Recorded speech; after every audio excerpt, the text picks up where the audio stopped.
D-Mace, Vingan, and Donick 1025. The Game. Willie Donick, Adam Vingan, and David Janes here with you. Derek Mason will join us shortly. He's on his way back from a speaking engagement in Cookeville. So it was beyond Cookeville. It was. Yes. Beyond. Way beyond Cookeville. We determined yesterday, unbeknownst to Derek, he initially said Cookeville. Mm-hmm. Then he double-checked, and he realized it wasn't Cookeville. It was way past Cookeville. It was basically at the top of nearly Virginia. Basically Virginia. Wow. Johnson City. So he might not make the show. I'm not sure what time D-Mace is coming back. He's claiming that he will make the show at some point. Oh, he will. Maybe 5 o'clock. 5 o'clock probably. That's a good chance. He misinterpreted the geography of the situation. He thought he heard Cookeville, and then he saw the address. He heard wrong. And he was like, oh, I'm way wrong right now. But you know what? When making lemonade, when life gives you lemons, make lemonade, whatever that saying is, he probably can stop at Buc-ee's if he wants to. That's a very good point. If you're going beyond Cookeville, you can probably stop at Buc-ee's. What was D-Mace's read on Buc-ee's? Is he in? Is he a Buc-ee's guy? I forgot. I don't know, but he better be. He has to be. Well, Buc-ee's is awesome. We've had this discussion. I'm not. I'm very disappointed in you. But see, you should be rooting that he's not a Buc-ee's guy because that'll get him back to the show quicker. If he's a Buc-ee's guy, then he's done. We may not get him. That's a fair point. He might show up just for take it to the bank at 5:45, and that's it. I mean, I can't wait for Take It to the Bank so that David Janes can tell me how many points I got last week. Spoiler alert, all the points. All the points I got last week. I nailed it. Did not. We will do that at the end of the show. We've got the Olympic hockey tournament on in the studio. It is first intermission between the Canadians and the Swiss. Canada up 2-1 on Roman Josi and Switzerland at the end of the first period. Connor McDavid, this is unfair, okay? I'm looking at the box score quickly. Any game with him in it? No, well, yeah, but listen to this. Canada's first goal on the power play, Connor McDavid from Nathan McKinnon and Cale Makar. That should be illegal. That should be illegal. I sent a text to my Predator broadcast crew with the same thing. When they started the game against Czechia, and I saw those three guys, on the power play, the speed, just McKinnon and McDavid generate, backing the defense off. You know, when you're on a power play, you have to gain the offensive zone. And what a lot of teams do is they line up the penalty killers along the blue line and try to, as you break through that wall, they try to jam it up, poke check the puck away. And if you're not on it, that's one way to defend it. Don't let the other team get set up. You have no prayer of doing that against Canada. With McKinnon and those guys coming in, it's blinding speed. It's got to just terrify the penalty killers. You might as well let them set up. Truly, truly unfair. But Canada is up 2-1 on Switzerland at the end of the first period. Earlier today, and by earlier, I mean earlier today, a 5 a.m. Central puck drop.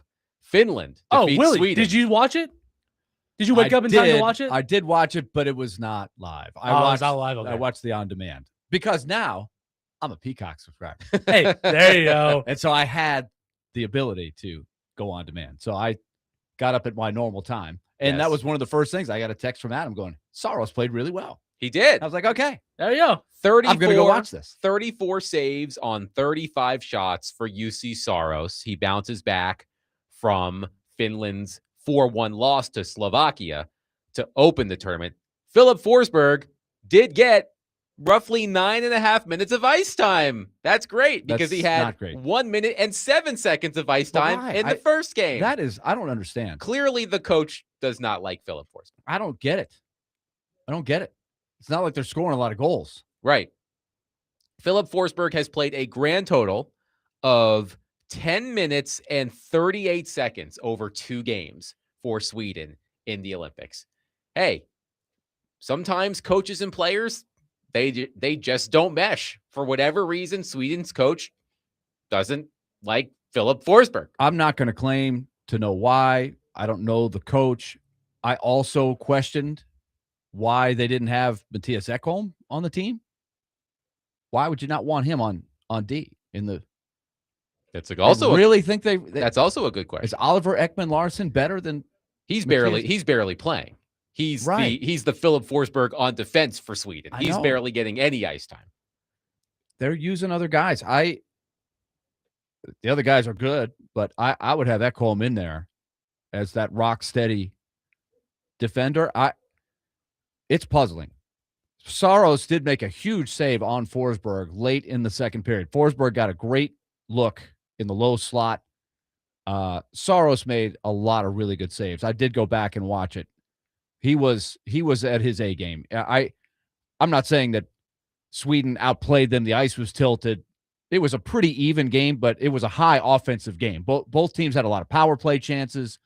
There was some good up and down action. It was a feisty game too. Those are truly rivals, and there was nobody holding back with physicality. There were scrums, there were cheap shots. Eric Haula was right in the middle of it. Eric Haula made a really good play to make it 3-1, a shorthanded goal where he won a battle, pushed the puck deep, went and got it, jammed it up against the boards. There were 3 guys for Sweden going after him, and he was able to center it to a wide open, I guess if we're saying in the Swedish, Joel Armia, who made a great shot to make it 3-1. That was one of the biggest plays of the game, I thought. But Finland is back in this thing. If they had lost today, they were really up against it. But now, who knows who's going to even win that group? It's up for grabs. There's probably going to be 3 teams, 2-1.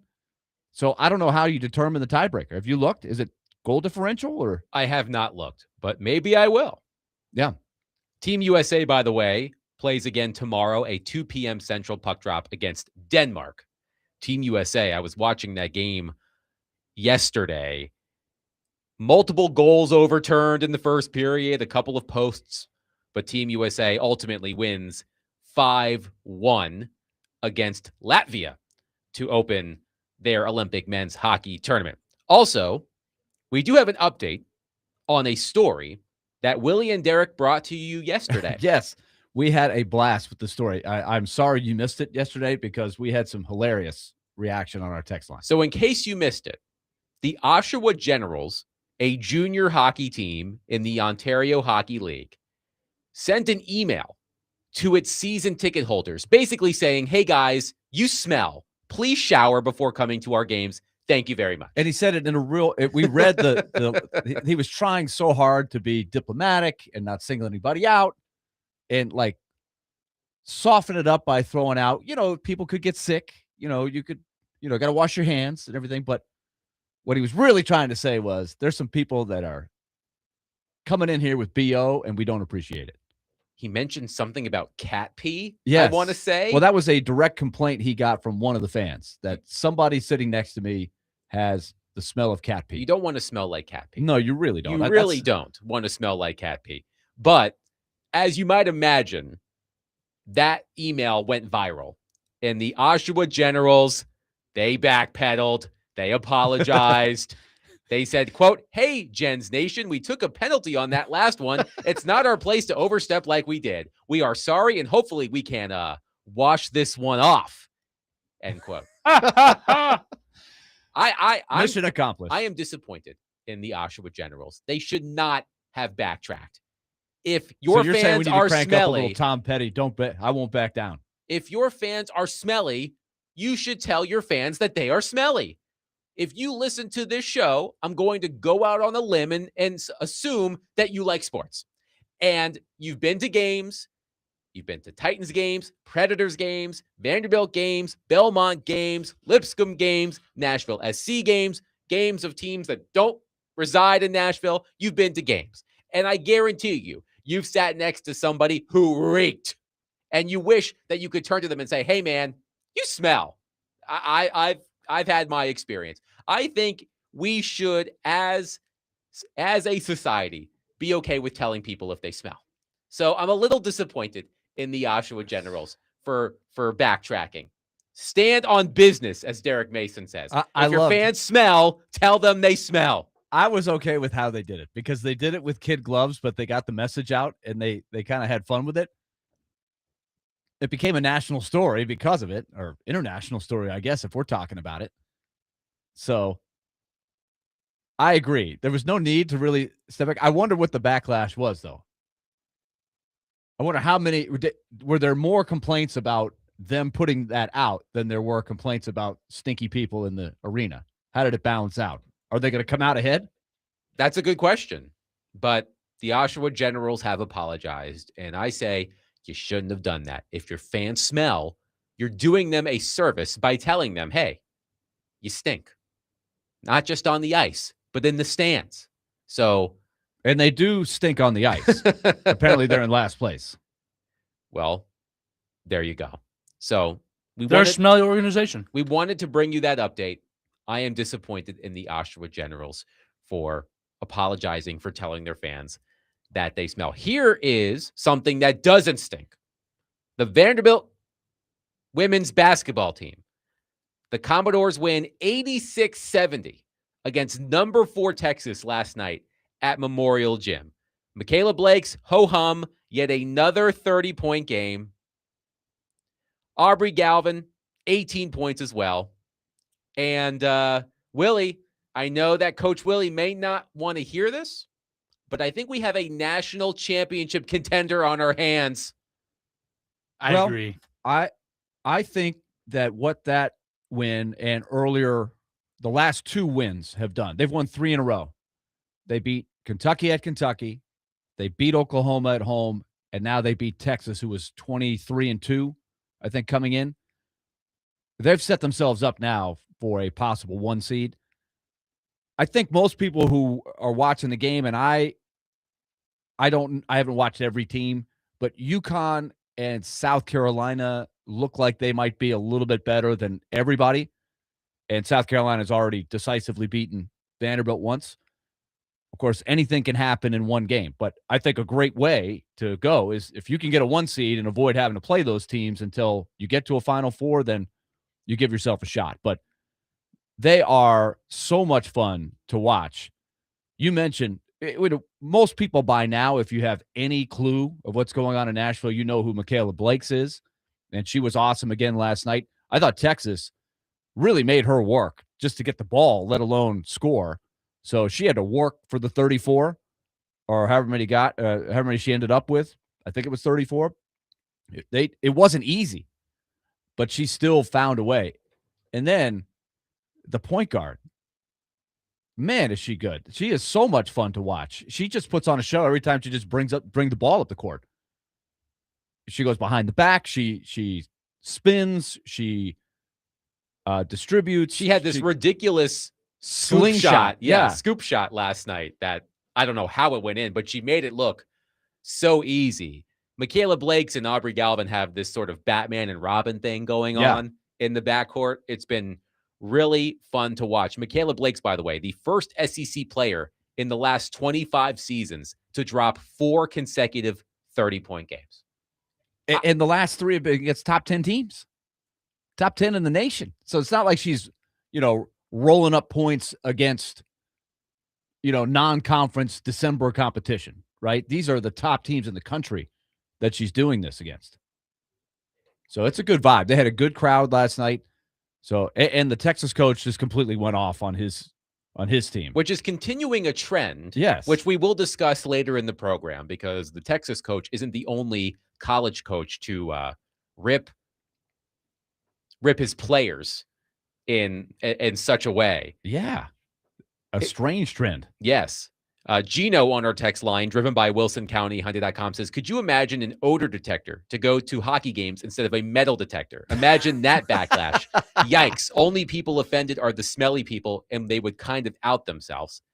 Al Is said, it like a color? Like when you go through the thing, like green wavy lines show up or something? If you are triggering it? Yeah, you get the stink lines like in cartoons. The stink lines appear over your head. Oh, like Pigpen? Like dirt or something? Yeah. Like a cloud of flies. Dust. Yeah. Precisely. Al says, shouldn't Amy Adams Strunk send out a mass email about how bad the Titans stink? Now that's bad BO. Thank you, Al. Can't help it. One texter says, he probably should have just quoted Red Fox and said, you've got to wash your ass. Oh. Well. Okay. Trevor says, another reason I prefer to watch games at home in the comforts of my living room. I mean, that's your true. prerogative. You can be smelly at home. Well, some of you.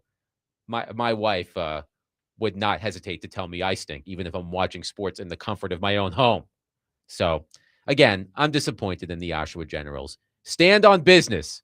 If your fans smell, tell them they smell. You're helping them out. You don't want smelly fans, especially if your team stinks. So, 615-737-1025. We have a scoreboard update. Macklin Okay. Celebrini has just ripped a shot from the low circle to score for Canada. It is now 3-1 Canadians over the Swiss. Man, with Kevin wouldn't it be Fiala, nice? Roman Yossi, Nino Niederreiter, and company. Wouldn't it be nice to have a Macklin Celebrini on your team? Whew. A 19-year-old doing things like this? He's good. That sure would be nice.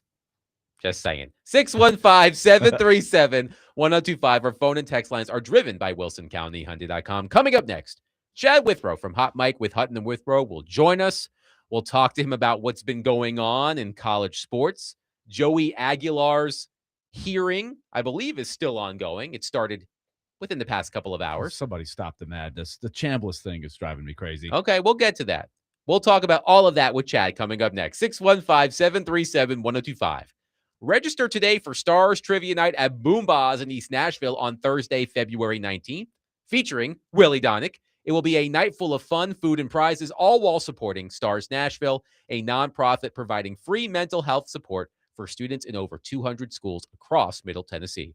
For more details and to learn how to register, visit thegamenashville.com/events.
D. Mace, Vingan, and Donick, 1025. The Game. Willie Donick, Adam Vingan here with you. Let's go to our phone line, driven by Wilson County, Hyundai.com, and bring in our friend, Chad Withrow from Hot Mike with Hutton and Withrow on Outkick. Hi, Chad. How are you? Doing great. Thanks for having me on. Always a pleasure. So, Joey Aguilar's eligibility hearing is underway. How do you expect it to go? So I think that it actually just wrapped, and they decided to not give a ruling today. The judge said he's going to deliberate and come back at a future date, but that the temporary restraining order will stay in place until he gives a final ruling. You know, my big takeaway from it was the judge was really hung up on not giving exact numbers on what the market value is for a starting quarterback. He was very interested in getting exact numbers on how much he's turning down, how much the market is for a quarterback of his skill level, and all of those things. So he was, look, this was not some rollover hometown judge performance. Now, it may end up being ruled in Joey Aguilar's favor, but I was almost expecting that dude who ruled on Betty Ocko that was, you know, in the Alabama Crimson Club or whatever when they first got the restraining order, but then he got relieved from the proceeding. So that's not what Joey Aguilar got today. So we're going to wait and see. I mean, look, guys, I think we all agree it's not a good thing for the sport, but I also have a hard time understanding why Diego Pavia would get the extra year and not ruling out his JUCO years, and Aguilar wouldn't. But this really opens up the floodgate. If you just start saying everyone who ever played JUCO, those years didn't count towards college eligibility. Yeah, where did that start? It doesn't even seem like, Chad, that ends up being in the argument. It's all like, how much money would he get if he could play one more year? But like, we all would love to play one more year. It's that's not the point, right? It's how long do you get to play in college? That's really what it should come down to.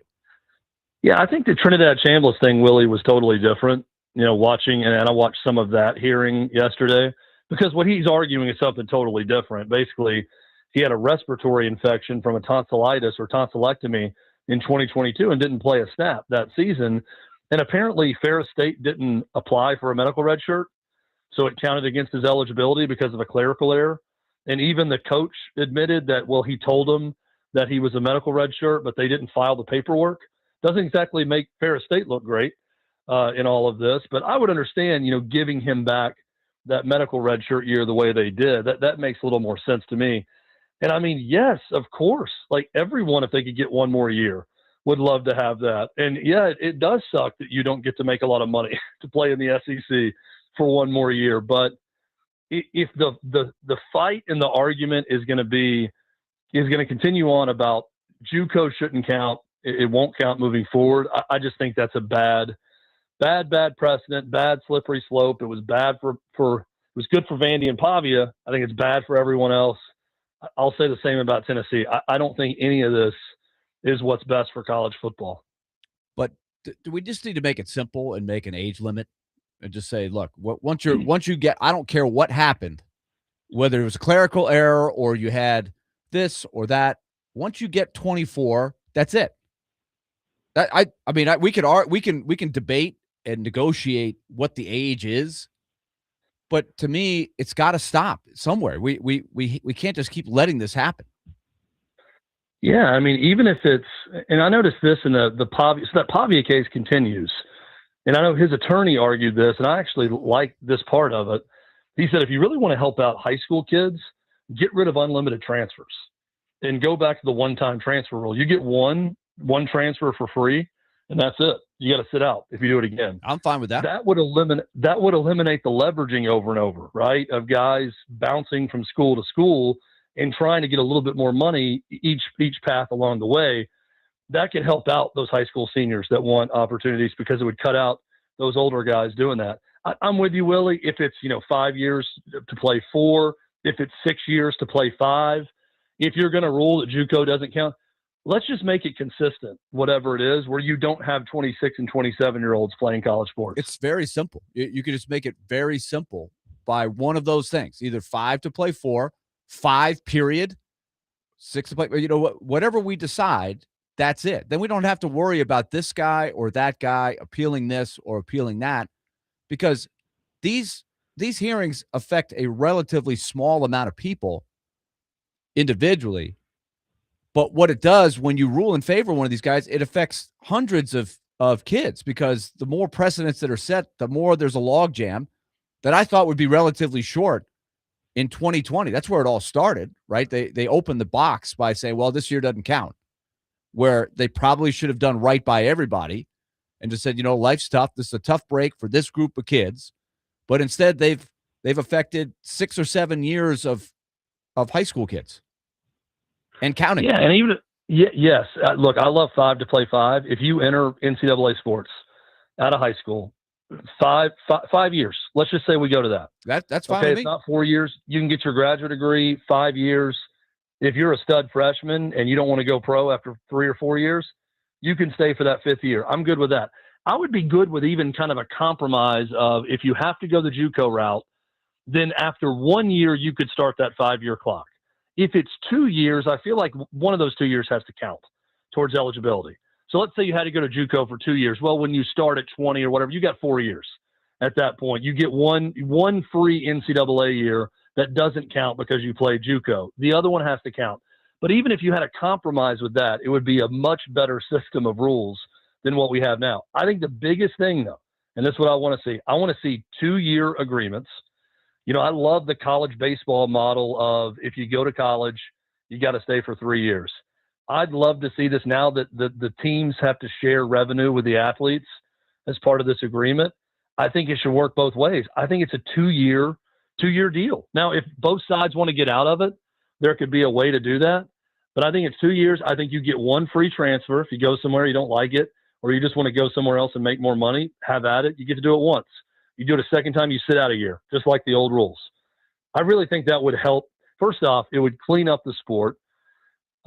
It would make it way more enjoyable for those of us that love watching college sports. We would get to know players a lot better at our individual schools. I think it's a win-win for everyone. Now, there's going to be lawyers that argue, well, I'm an agent for these players, and you are limiting my access to money. You're limiting my ability to go and leverage my player against every other SEC team or Big Ten team and see how much more they can get every year. But, what are we doing if that's the sole purpose of all this? If that's going to be the argument every time is, man, I'm not making the money that I could, then at some point, I don't know what to tell them. That's life. Well, and just to compare it to Pavia, because you tell me if you see a difference. Pavia is 2 years younger than Aguilar. So maybe you give me his argument better, because I don't know exactly all the details of his argument, but he entered junior college, Aguilar did, in 2019. They're just common sense would tell you should be out of college by now. Yeah, I think he sat out. So he had a COVID year in there, right? He went to one junior college and then sat out a year. He wanted to be a fireman or something as part of his story. Then he went to Diablo Valley, I think, for 2 years. Then App State for 2 years. Right. And then UCLA, but UCLA cut him when Nico came in, so he went to Tennessee. Yeah. Look, now I also say, Willie, I was at UT when Kelly Washington was like a 28-year-old phenom, right? That receiver. So, who never played college football and played professional baseball. Right. That should end too. That should end too. Chris Winkie. And that should be. I played with Chris Winkie in 1994 in the Blue Jays organization. And in 1999, he's the Heisman Trophy winner all those years later. Yeah. Yeah. It's weird. It's not right. Those guys shouldn't be in college. Yeah. No, look, I'm agreeing with you on this. I just think that if it's going to, like, if you're going to set the precedent, and I said this with Pavia, like, good for him. He got a good lawyer and all of that. But, like, if you start to set this precedent, Aaron Rodgers has college availability based on his time in JUCO before he went to Cal at this point. Not that Aaron Rodgers is going to go back and play college football, but you see my point of all the doors that open if this happened. And, Willie, you hit on this too. Think about baseball.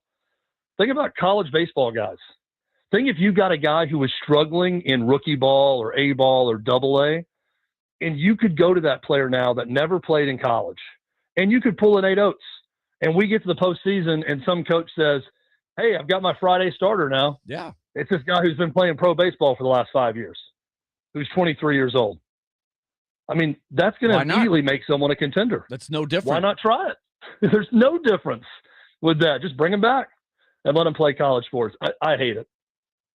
Chad Withrow is with us on D-Mace, Vingan, and Donick. Chad, are the Vanderbilt women a legitimate national championship contender in college basketball?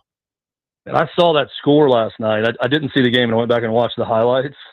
But I saw that score, and absolutely. I mean, I think they're, fourth in the country right now?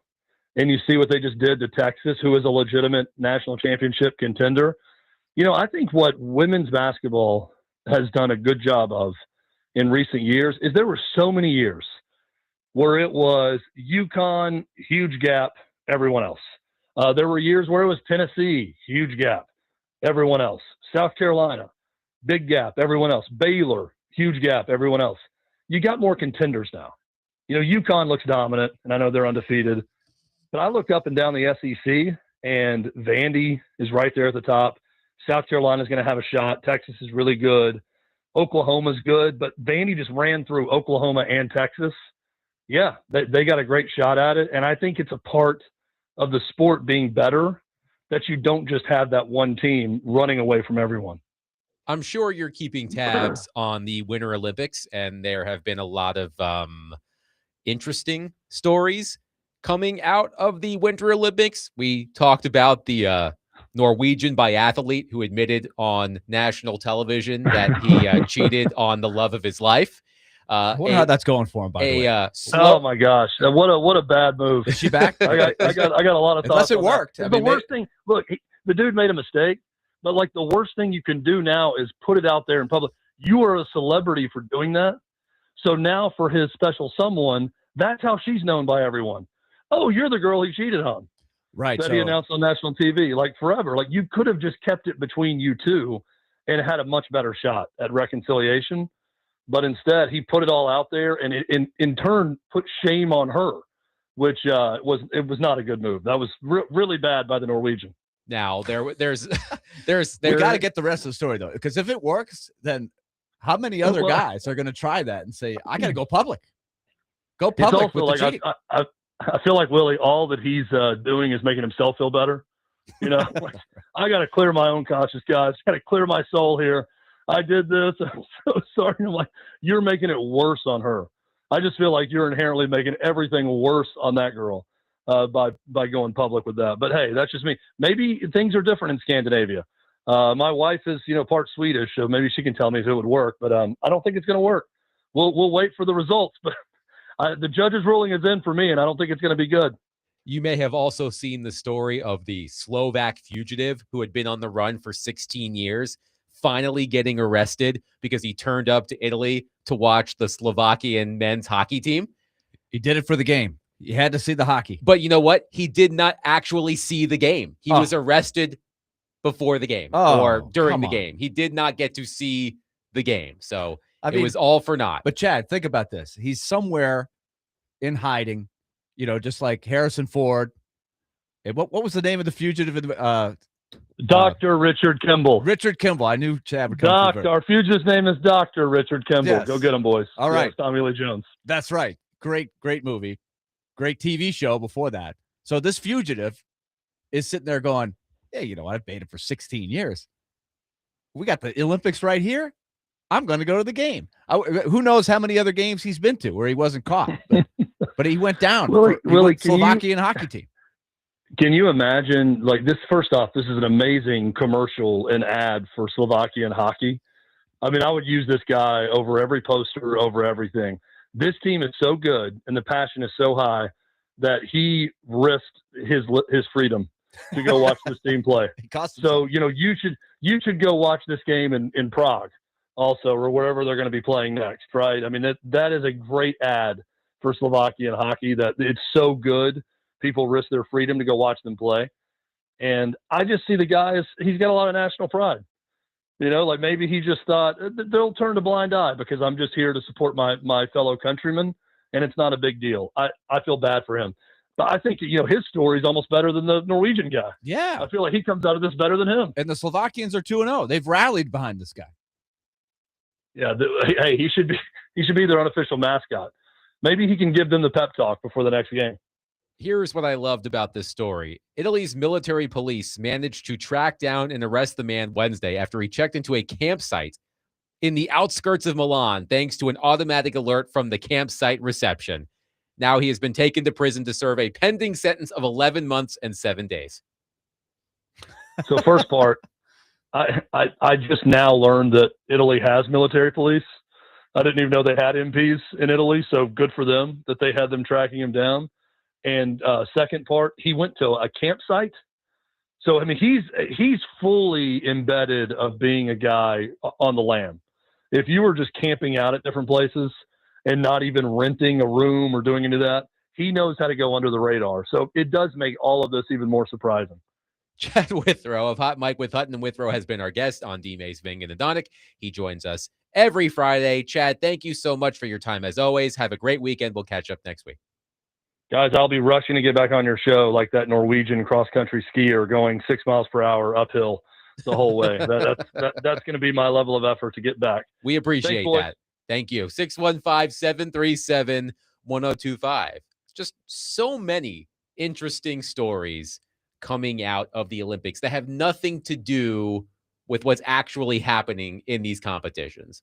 There are more. I've lost track, but my two favorites, the Norwegian biathlete pouring his heart out on national TV and the Slovak fugitive getting caught after 16 years and not even managing to see the game, which was a great game for Slovakia. A great game. A great game. Maybe you're right, Willie. Maybe the Slovaks will rally around this man. 615-737-1025.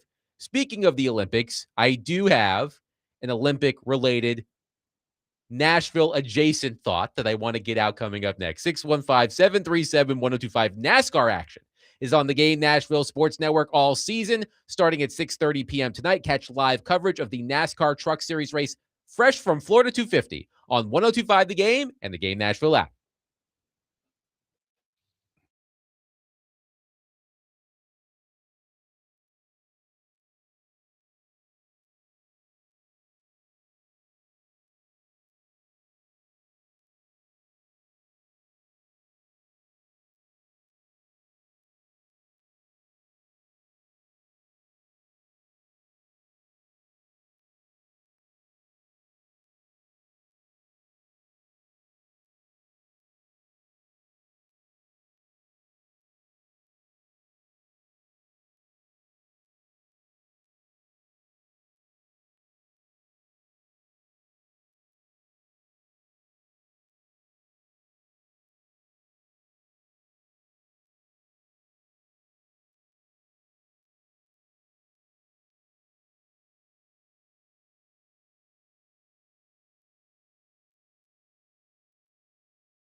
D-Mace, Vingan, and Donick, 102.5 The Game. Do you know this song? No, I don't. Is it? What's the occasion? Is it Pitchers and wanted to play it. catchers? pitchers and catchers reporting? It's a great song. Aren't the Vandy boys playing today? They are. They are. It's Right opening now? day. Right now on 94.9 The Fan. All right, there you Sweet. go. It is opening day of college baseball on February the 13th. Is that abnormal? Nope. That's how they roll. All righty. Just go as south as you can. Start playing. Okay. Well, it is baseball season. One texter says, Willie, are you ready for baseball? Oh, heck yeah. That's why I've been wearing the Mets hat all week with the pitchers and catchers reporting. You got opening day of college today. The Denison Big Red will open next Friday. And so hopefully, if everything works out, I will be in Greensboro, North Carolina to watch the Big Red. So should I just assume that the Dodgers are going to win the World Series again?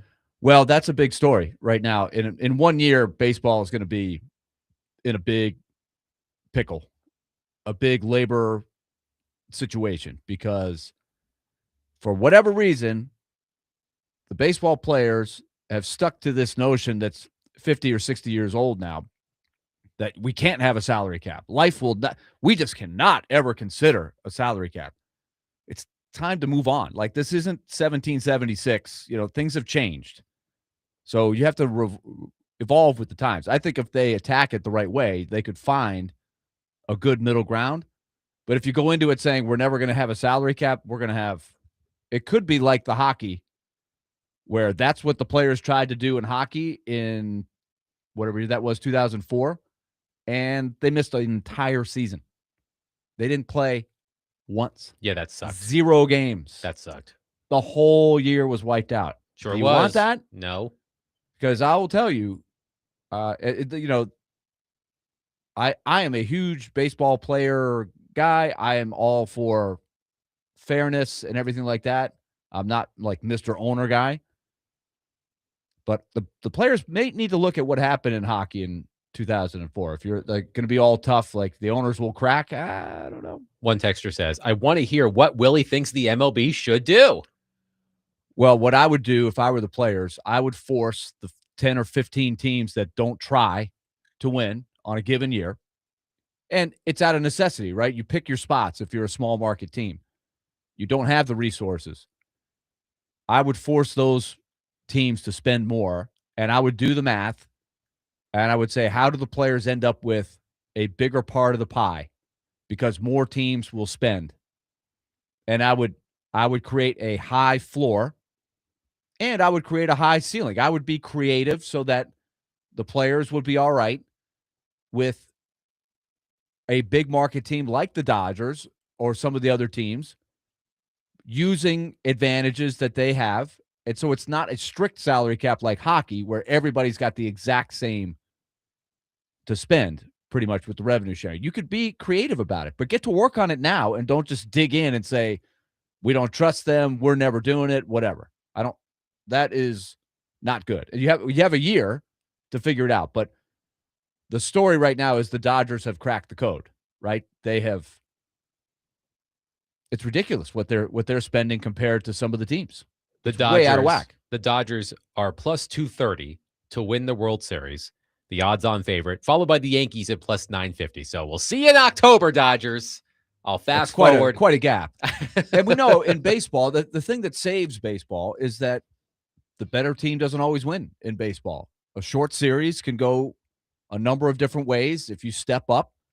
Like the Dodgers have won the last couple, but it's not like they've been sweeping everybody, but they just have the resources to where they could have so much margin for error within the season to get them to the postseason that they're giving themselves a big advantage over virtually all the other teams, with the exception of about 4 or 5. So we'll see what happens now that baseball is back in full swing. You see what I did there? Nice. I do have an Olympic-related, Nashville-adjacent thought. So as we talked about at the beginning of the show, UC Saros, 34 saves on 35 shots in Finland's 4-1 win against Sweden today. He rebounds from a rough performance, quote unquote, rough performance in the previous game when he allowed 3 goals on 24 shots in Finland's 4-1 loss to Slovakia. Big upset to start the men's Olympic hockey tournament. And I jokingly said the other day when we came on the air, fire up the UC Saros discourse after he lost that game. He and the team. He wasn't the only person who lost. But you get my point. I'm wondering what a standout Olympic performance for UC Saros could do for Predators fans. Because you know as well as I do, Willie Donick, that UC Saros is a bit of a lightning rod inside the Predators fan base. A lot of Predators fans love UC Saros. A lot of Predators fans think they made a gigantic mistake by signing UC Saros to a long-term contract. And in trying to put myself in the shoes of the Predators fans who are in the anti-Saros group, we'll call them. We haven't seen performances like the one UC Saros had today against Sweden as often as we once did. You and I can talk about steals and nerd it up and talk about all of the underlying numbers and all of those things. But to the casual fan, when a goalie steals a game, it looks like what UC Saros did today against Sweden. He was under siege through most of that game. Sweden had a ton of great looks, and UC Saros stopped every shot from the high percentage scoring areas today. The one goal he allowed was a power play goal from the perimeter from Rasmus Dahlin. He was screened. Great shot. Not much he could have done on it. Other than that, he stopped everything that came his way. So I'm wondering if UC Saros can put together a few more performances like the one he had today. If maybe Predators fans that don't like UC Saros will ease up on UC Saros. Well, I don't know that that's going to happen. It's just the life of a goalie.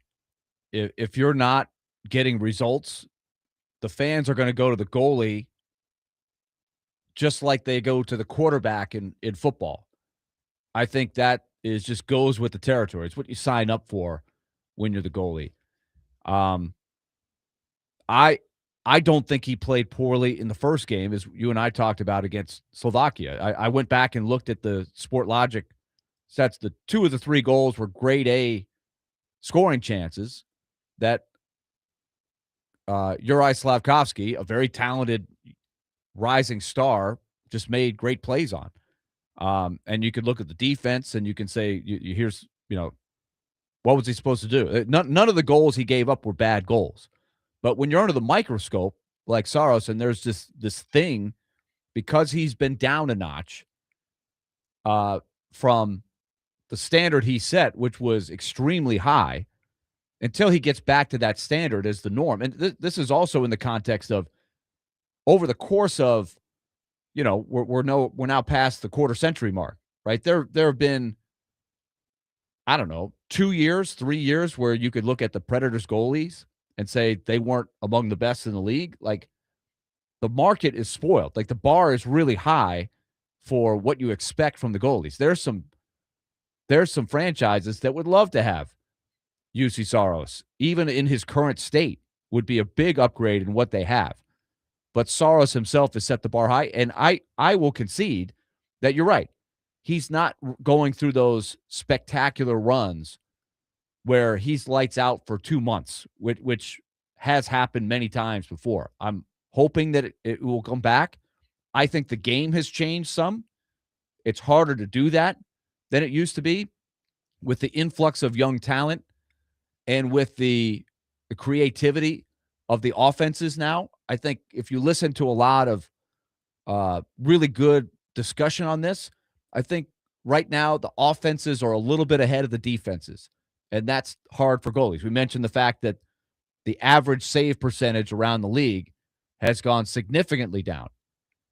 And so all of that, I think, surrounds this perception of UC Saros. The one thing that I don't get is the contract. Why people think that's a bad contract. It is not a bad contract. It's less about the cap hit and more about the term. But every player at that age, like how many players do you think at age 28, 29-ish sign an 8-year deal? There's 2 or 3 on every team, right? If you've got anybody. A lot of them.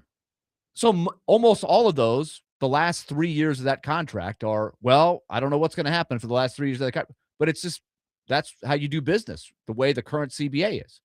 So why would it be different than Saros and Roman Yossi or Philip Forsberg or anybody else that signs an 8-year deal? At the number, it'd be one thing if he was getting like 13 million or something, but his cap hit is minuscule.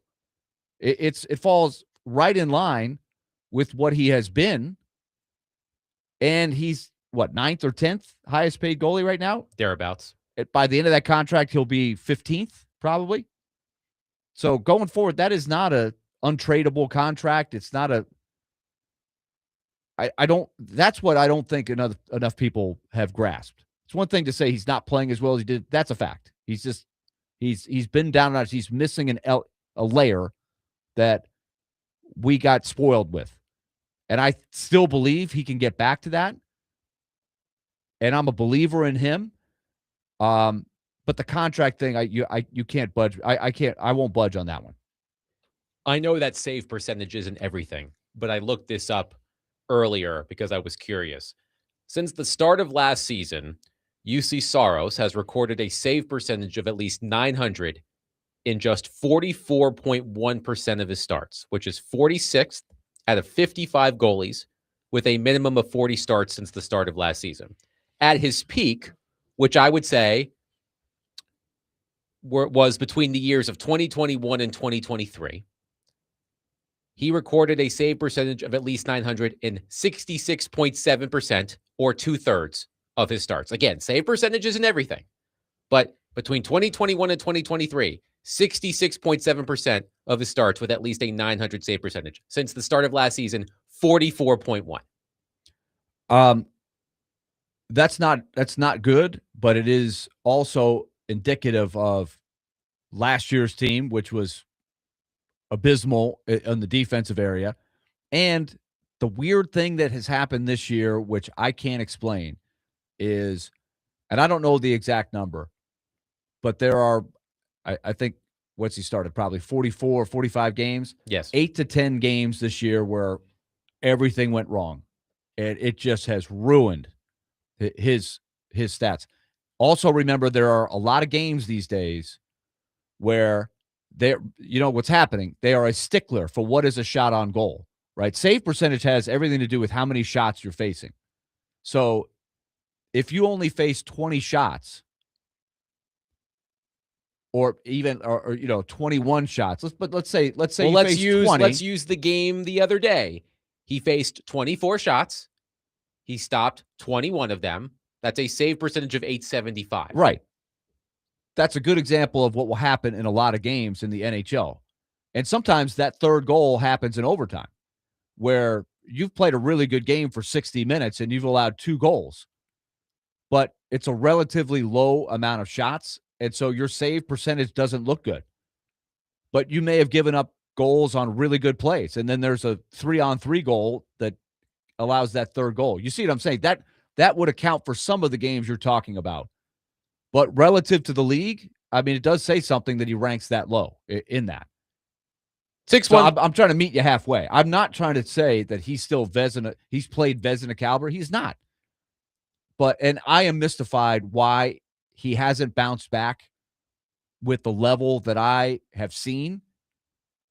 But I'm still playing the long game with him, and I believe there is really, really good hockey in him for a long time.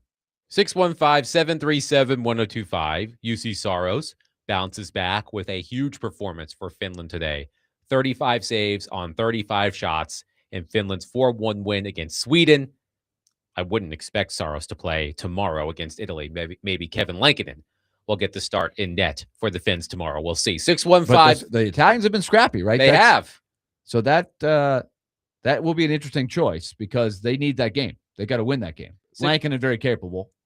615-737-1025. We'll continue this conversation. Plus, something that the NCAA said that made me laugh so hard earlier that my wife wondered if I was okay.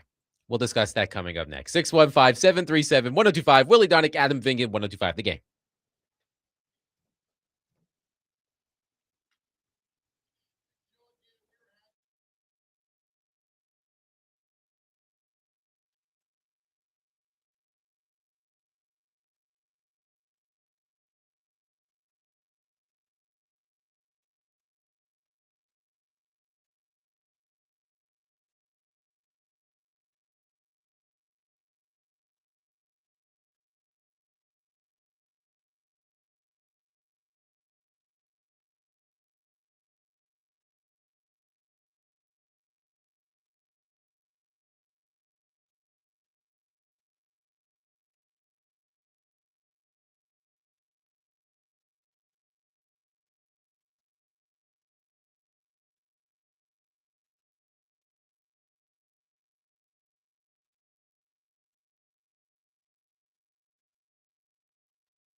D. Mace, Vingen, and Donick 1025. The game. Willie Donick, Adam Vingen, and David Janes here with you. We are awaiting the arrival of Derek Mason.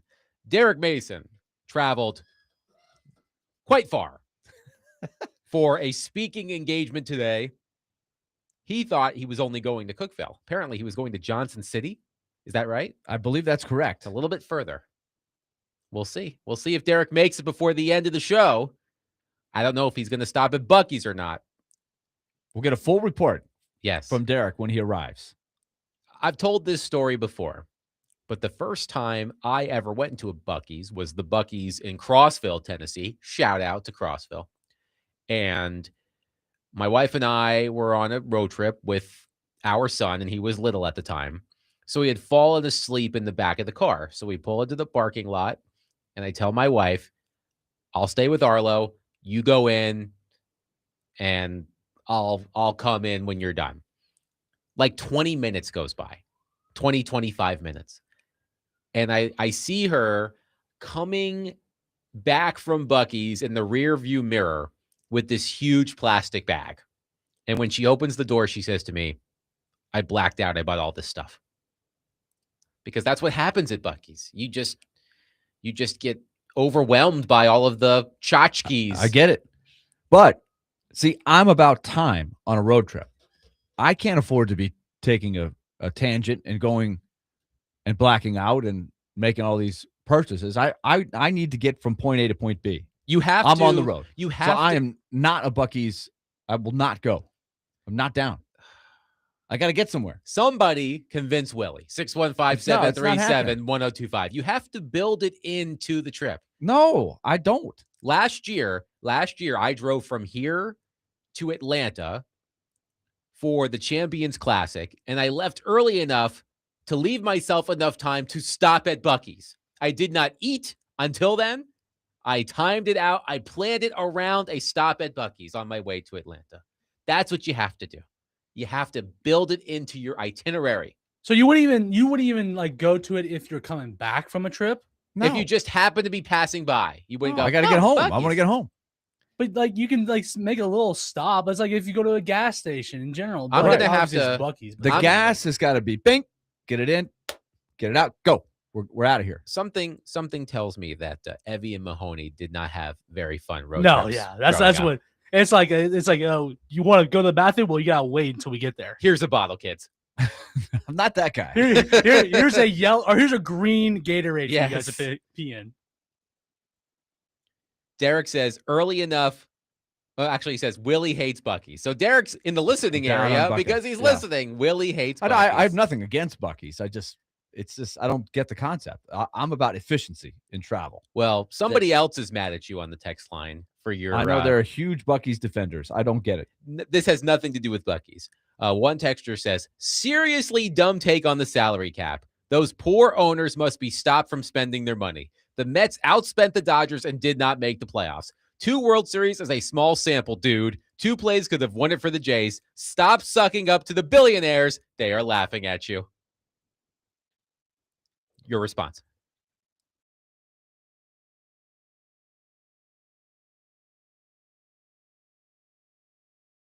Cap would be better for the game. So I don't know. I'm not sure what his point is. I want better competitive balance. It has gotten out of whack, just like it did when they had a strike and they had to deal with this in the mid-90s. Competitive balance is what you're looking for, and I realize you can win if you're the Brewers, who do an amazing job of winning games without nearly the same payroll. But we've got to narrow the gap some. I still think it's okay to have a gap, but you have to give teams a better chance of being competitive. And you've got to force teams that are sitting there going, well, I can't hang with the Dodgers this year, so I'm just going to pocket the money in the revenue sharing, and I'm going to have a really low payroll, and the players get screwed that way. So you've got to incentivize teams to spend, and you've got to have a better competitive balance. It's a defining day for the 2026 Tennessee Volunteers football team because quarterback Joey Aguilar had a hearing today to determine whether he can return to Knoxville in 2026.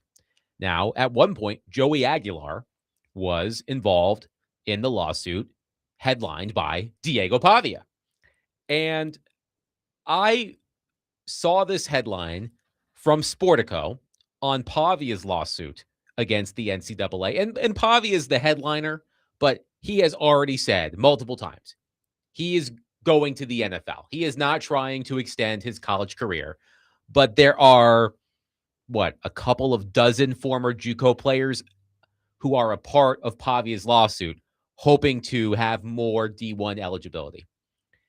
And I saw this argument from the NCAA, and I could not help but laugh. Reading from the story in Sportico, quote, a federal judge will soon issue a ruling that the NCAA contends could lead to college athletes playing 18 seasons and beginning their play at Division I schools at the age of 32. Now, when you sent me the headline to that article, I thought it was The Onion.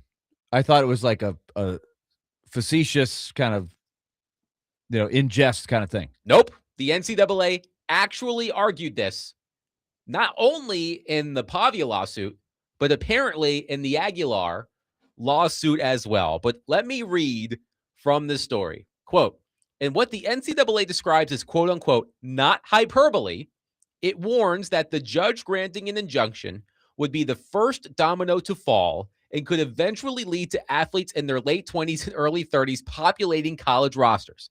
The NCAA says that if, quote, taken to its logical conclusion, Pavia's position would permit student athletes to compete in, at minimum, 18 seasons of intercollegiate competition. All right, so do the math on how you get to 18. 2 seasons of JUCO, 4 seasons in Division III, 4 seasons in Division II, 4 seasons in NAIA, only then to matriculate to a D1 member institution at roughly the age of 32 with a fresh 4-season clock.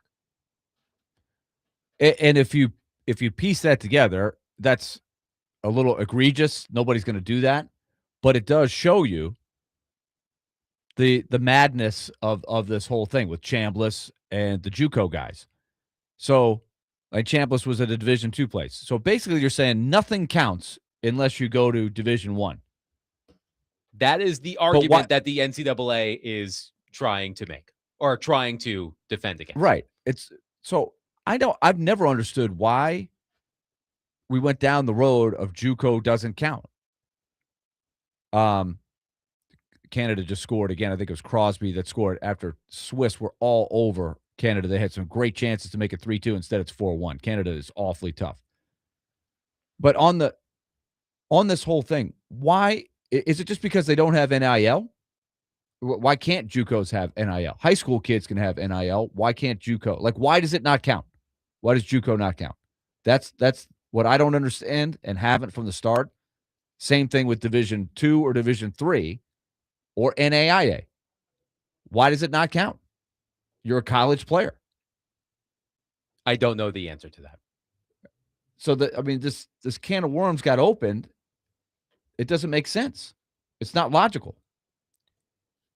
From this story in Sportico, quote, Pavia views the NCAA forecast of a 30-something guy playing 4 years of D1 football as fear-mongering and not what he actually seeks. Pavia insists his case is about a group boycott of former JUCO players and asserts that case law is on his side. To that end, he cites several cases where pro sports leagues unilaterally imposed, meaning not collectively bargained, rules to exclude categories of players, and those leagues were found to have violated federal antitrust law by engaging in group boycotts. It's a lot of fancy words. That is a lot of fancy. It still doesn't answer my question. Like, I don't know why JUCO players, for as long as I can remember, as long as I have been following college sports, nobody had any problem with the JUCO system. You play JUCO a year or two, then you try to get to a 4-year college, and you finish your degree and you play. I mean, Cam Newton did that during his season. He went from Florida, transferred to a JUCO, and then won the national championship with Auburn. Yeah, there's a million guys that did that. Joel says JUCOs aren't NCAA. Well, we know that, right? But still, it's always been attached. It's always been the way that it's been done for kids that did not have the opportunity to go to NCAA out of high school. It's an option. It's still the same option as it's always been. So why wouldn't everybody go to junior college then and get a couple years under your belt and then go NCAA? It does happen that way in hockey a lot with the USHL. But where can't you stay there a little imagine? bit. Can't you imagine somebody actually trying what the NCAA is worried about? Oh, I'd love to see it. A 32-year-old D1 freshman? Yeah. Well, right. Who has played a million years of college ball just at the different levels. It doesn't make sense. That's why I think if you just had an age limit, all of this would take care of itself. And to be clear, Diego Pavia's lawsuit does not impact Joey Aguilar's lawsuit because Aguilar removed himself from Pavia's lawsuit. So if Pavia's lawsuit, if he wins his lawsuit, it has nothing to do with Aguilar. Aguilar's is a separate lawsuit. So I am curious what will happen with Aguilar. As you mentioned, Trinidad Chambliss, the Ole Miss quarterback, granted another year of eligibility, but that's in a different category because it had to do with medical reasons, if I recall correctly. Well, yeah, Chad was talking about it, and I still don't buy it. I don't get it. There's a certain amount of time that's passed. If you didn't do the clerical work back then, why do you get to benefit it from it now? I'm not sure. But I am mystified by the continuing push for individual guys to squeeze out one more year of money, and nobody thinks about how that affects the high school kids coming in. Why wouldn't it be this way then?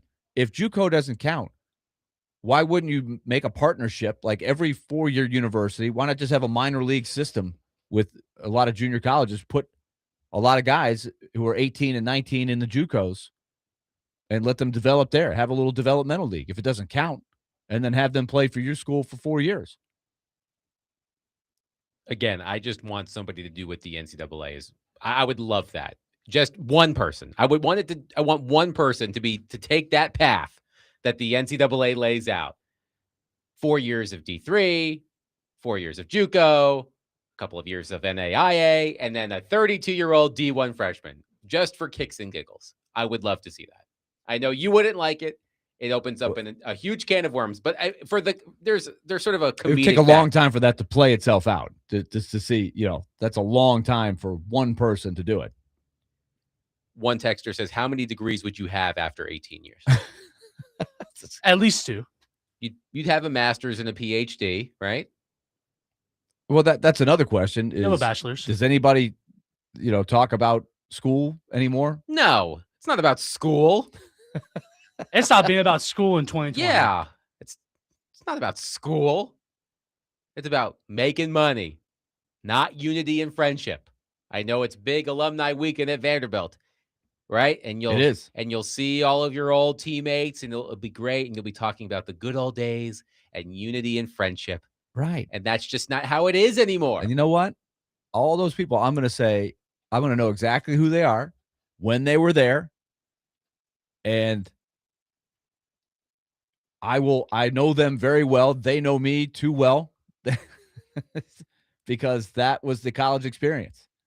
Instead of we were all at 3 different schools and we crossed paths for 1 year, or maybe we missed each other for a year. We got to introduce ourselves. That's not how it's going to be for me and my contemporaries.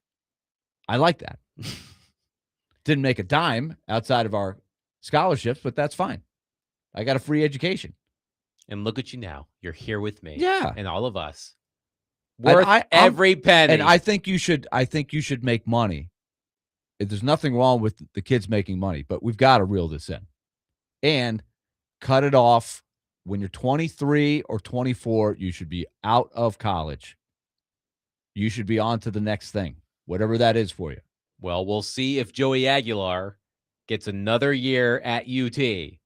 I don't know if his hearing is still going on. It may be done, but it happened earlier today, and we'll see if a judge rules in his favor so that he can return to Tennessee for another year. 615-737-1025. We will take your thoughts on all of this. Also, a lot of love for Buc-ee's in the text line. Willie, you've got to change your tune on Buc-ee's. I will drive you to Crossville myself if I have to. And you know me, I do not like driving long distances. Robbie Stanley likes to joke that I don't like to leave Davidson County. I mean, I do leave Davidson County on occasion. So I will drive to Crossville so that you can experience the magic of Buc-ee's. I think it would be great content. 615-737-1025. Willie Donick, Adam Vingan, 1025 The Game.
D-Mace, Fingan, and Donick, 1025 The Game. We are broadcasting from the Busy Bee Plumbing, Heating, and Air Conditioning Game Nashville Studios, home of the $99 yearly Beehive membership, where the buzz is always about great service. One texter says that Buc-ee's should have us do a remote broadcast. I mean, I'm down.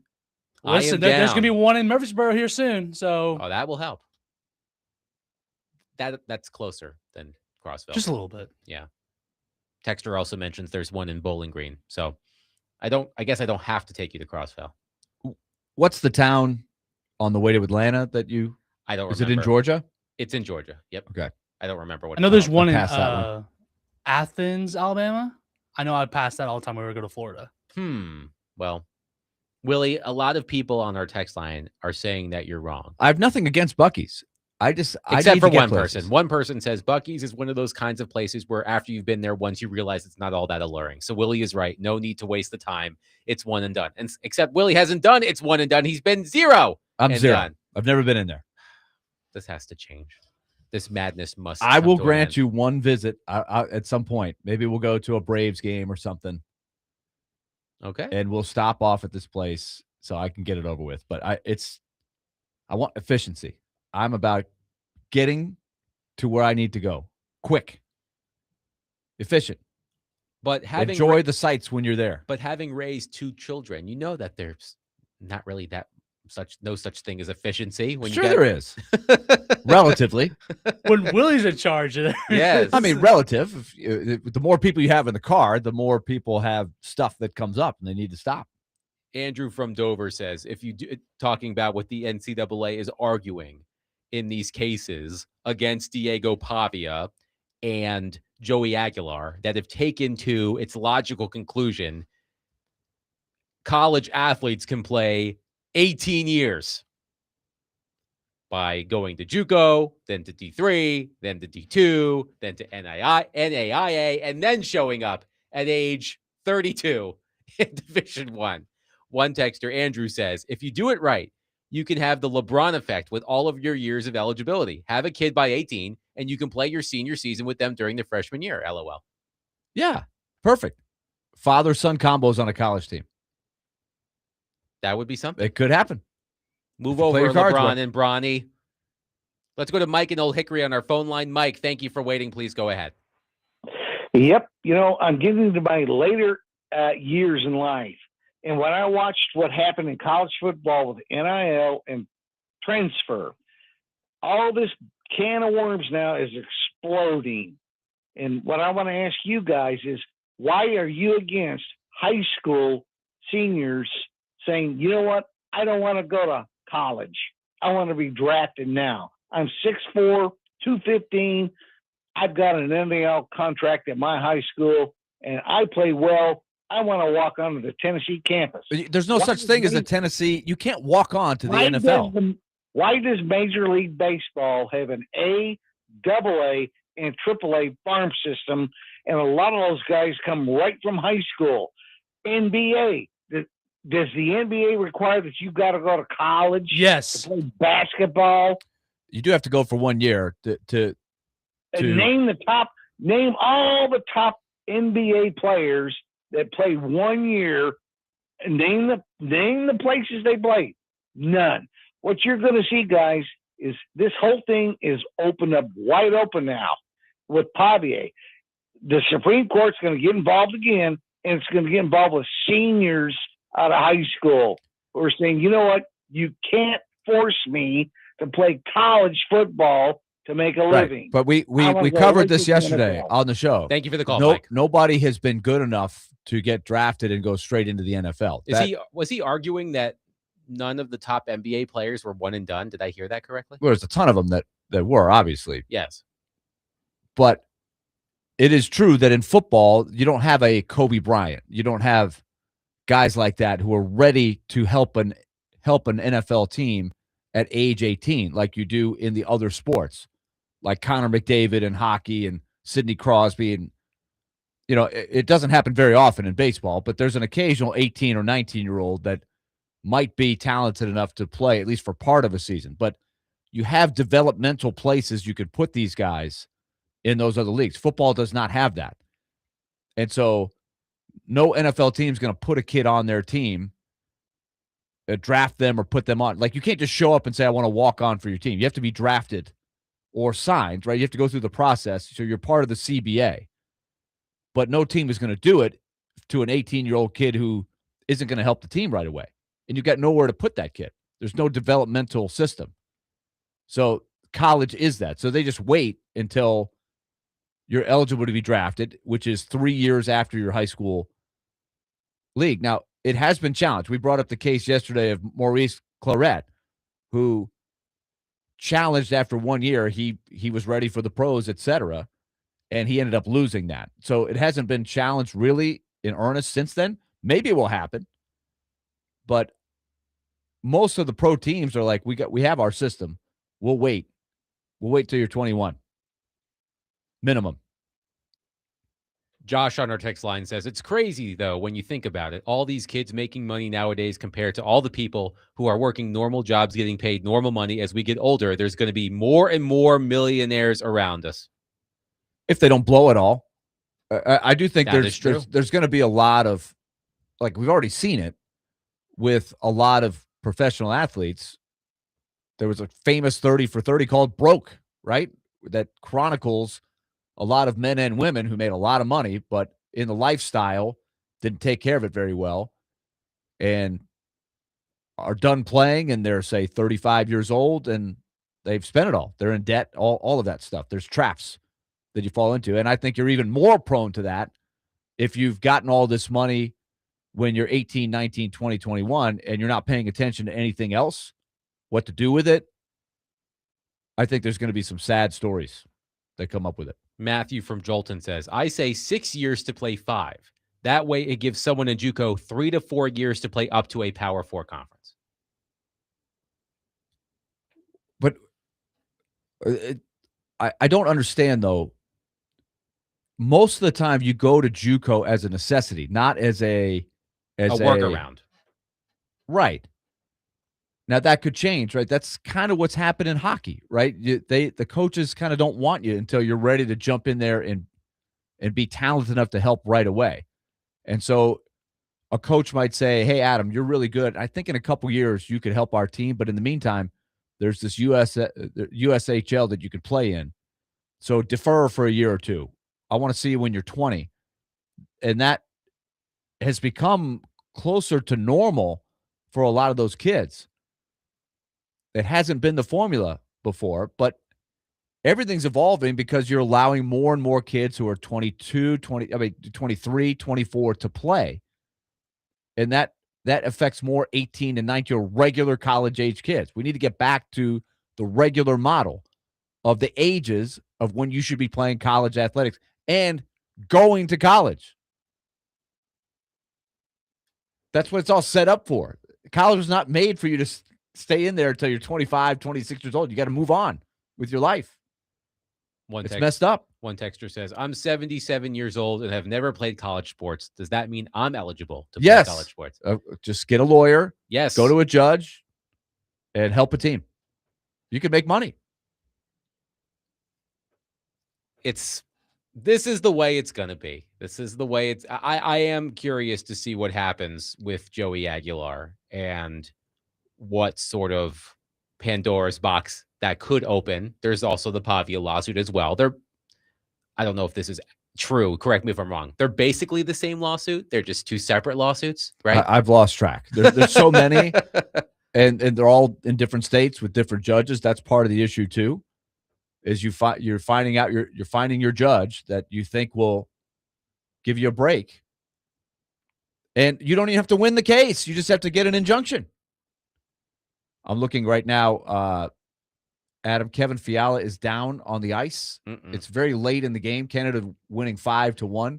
And guess who was involved? I haven't seen the play yet, but just guess. Take one guess on Canada's team who might have been a cause for Kevin Fiala to be laid out on the ice right now. Let's call the stretcher's coming out.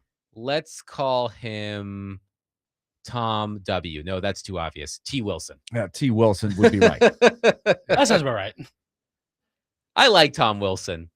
I actually covered Tom Wilson very early in his career when I was still in Washington. Nice guy, but he's got a reputation. You cannot deny that. It's more than a reputation. He is a phenomenal player. But this happens too often. This is not the first time, unfortunately, that I've seen Kevin Fiala on a stretcher. Yes. In 2017 in St. Louis. That was a rough one during those playoffs. I don't know. It looks like maybe a lower body issue for Fiala. I'm not sure. The game was over. It's 5-1 with 2:50 to go in the third period. I don't understand what happened. Yes, I did not see it. It's happening behind me, but we'll have to keep an eye on it. That's unfortunate for Kevin Fiala. And for the LA Kings, perhaps. Yes. Good thing they traded for Artemi Panarin. So Canada up 5-1 on Switzerland late in the third period. So Canada doing Canada things again. That roster is just disgusting. Connor McDavid, 3 points. Nathan McKinnon, 3 points. It's just In watching the game, I feel like the Swiss have played pretty well, and they're down 5-1. They've done some good things, but it's hard to contain that squad. They are so loaded. I don't know why they haven't shown the replay yet. I want to see what happened here. perhaps it was too gruesome. You know how that is Well, sometimes. They that don't could- like to show the replay if it's gross. So we'll keep an eye on that. 615-737-1025. The Tennessee Titans have some decisions to make. I heard you and Derek yesterday talking about whether the Titans should take a run at Colts wide receiver Alec Pierce, but they also have some players to take care of in-house. And I have a question about one player in particular. We will do that next. 615-737-1025. Willie Donick, Adam Vingan, 1025 The Game.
D Mace, Vingan, and Donick 1025. The game. Willie Donick, Adam Vingan here with you. Still awaiting Derek Mason. Derek, where you at?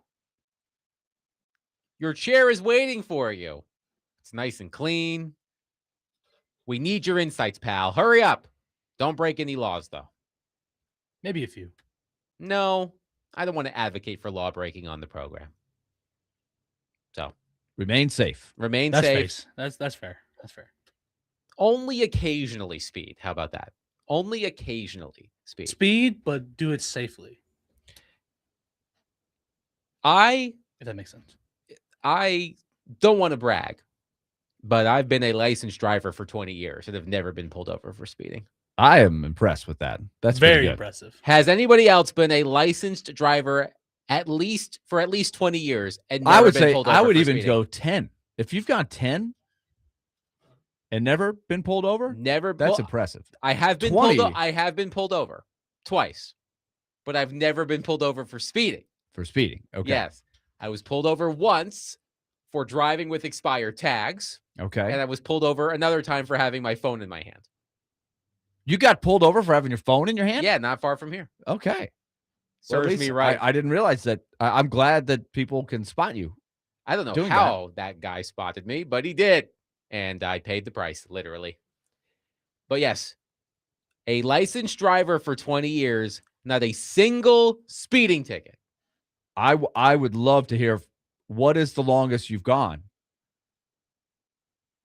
Let us I know. would like to think that somewhere in my driving career, I've gone 10 years without a speeding ticket, but I'm not sure. I've had a couple. I got a few. B-Man says D-Mace is probably crawling down Murfreesboro Road like I am. I mean, That's possible. that is possible. Yeah. Dustin says D-Mace is picking up yellow lime Gatorade As he should. because it's yellow and No, not green. lemon lime. The key word being lime, which is green.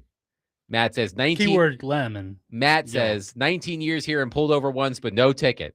So you got off with a warning. Solid. I'll allow it. I'll allow it. Sonny says 34 here and have never been pulled over for speeding, but have been pulled over twice for expired tags.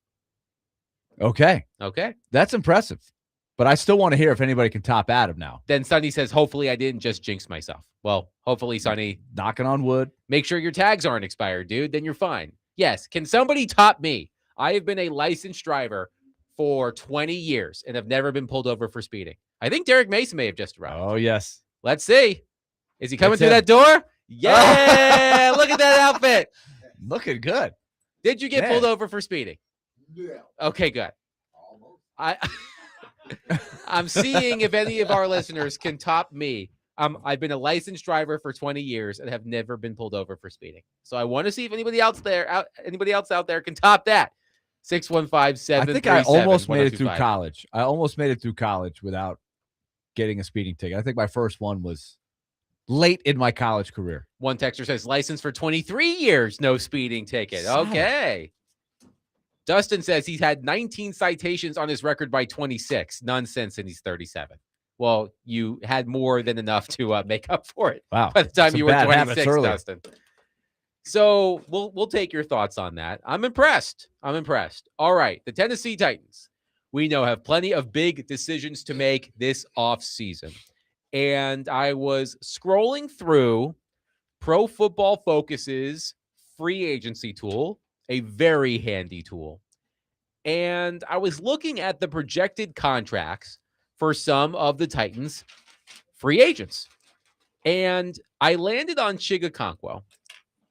Fair to say Chigakonkwo is the Titans' biggest decision they have to make in free agency for players currently on the team? When I have scrolled through the various websites that hit on NFL free agency, that appears to be the name that pops up the most. When we were looking at Pro Football Focus yesterday, he was number one on the list, for example. So I think that's a fair bet. Maybe somebody can call or text with somebody they think is more important, but I think that's probably the key guy. Right. It's not Kevin Zeitler. It's not Sebastian Joseph Day. I don't think Right. it's even Arden Key. I think it's Chigakonkwo. Jones, I think, too. Draymond Jones. Well, he was traded, wasn't he? No, the other Daquan. Oh, Jones? Or am I getting not- Ward. Jihad Ward. is Jihad Ward. yeah. Yes, Draymond Jones is on the Baltimore Ravens. He was traded at the trade. Right. deadline. I'm thinking of Ward. He's also a free agent, but it's a different scheme. It doesn't appear like he's going to fit.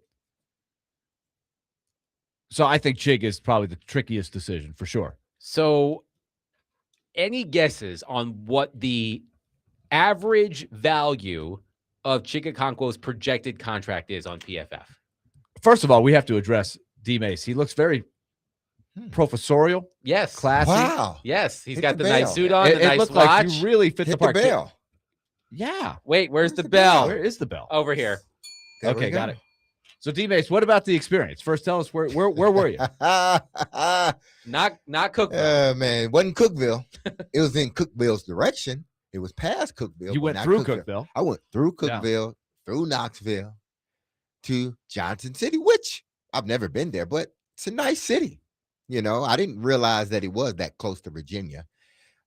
Casey, who was the MC, he's the anchor there. He used to be a sports caster too, and he told me how close Virginia was to Johnson City. And Very close. They even play some of the games, especially he said more so basketball than football. They play a lot of crossover games in basketball. So that was interesting. But I got there late last night, got a good night's sleep, went in, talked with some wonderful people at the Salvation Army. They were having their Super Bowl. They spell it soup, not super. They spell it soup, and it's their bowl. So they had a luncheon, and it went well. Spoke for about 20, 25 minutes, took some questions, and the people were gracious, and I appreciate them having me out there. It was fun. I enjoyed it. I'm glad you did. You look Yeah. great. You look Well, spiffy. thank you, man. I hopped on that highway. The only good part about it is that coming back, I gained an hour. That's the only good part. Like the drive. I'm saying I had a great time in Johnson City, but the drive, but it's not as bad as the drive going toward Memphis. Whew. Yeah. Man, that drive is boring. Mm. Not yeah, I've had to make Yeah, a few. Of boy. those Not much going drives. on. Exactly. Let's go to Terry on our phone line, driven by Wilson County, Hyundai.com. Terry, thank you for calling. Go ahead. It's been 25 years without a speeding ticket. Okay. Good for you, Terry. Thank you for the call. 25 years. Okay, so I don't feel as special anymore. And that makes me sad. I mean, that's just because y'all don't know how to drive. No, That's why y'all haven't gotten any tickets. I drive. When you know how to drive, just you fine. get tickets every once in a while. Oh, okay. Yeah. Okay. Back to You tell yourself Chigaconquo. that, Back to D-Max. Chigaconquo. That's a Yes. good way. I wonder if I feel better about myself. Just the number of miles you've driven. Exactly. You should get more. If you're just on the Exactly. road more, you should get more. Absolutely. Yeah. That's me. So Adam, maybe you just don't drive that much. I He drive already enough. told you he doesn't You like drive like driving. grandma?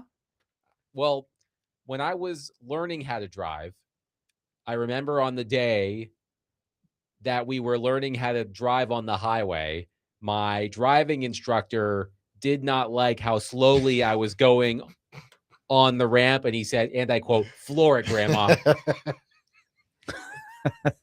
That was more than 20 years ago. I remember that for some reason. It's embedded in my brain. I would have loved to hear that. Floor it, grandma.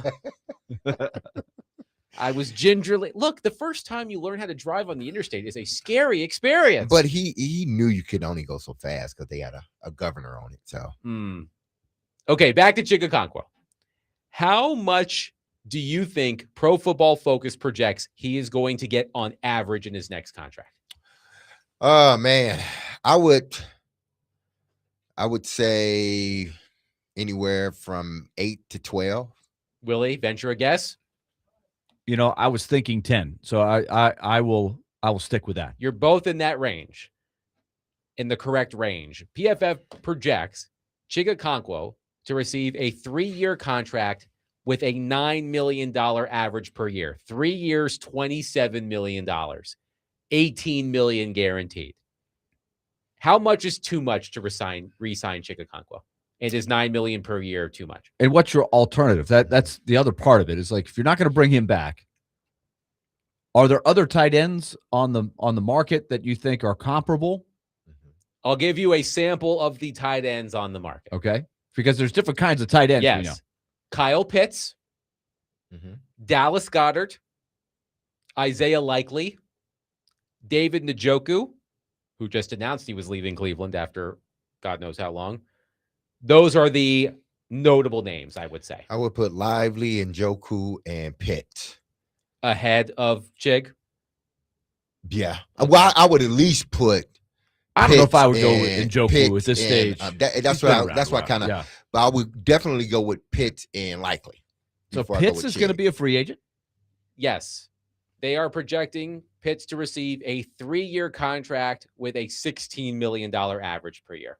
Okay, so would you rather pay the big money and go for him, even though he has been probably Had a solid year this year, though. an underachiever for the bulk of his career?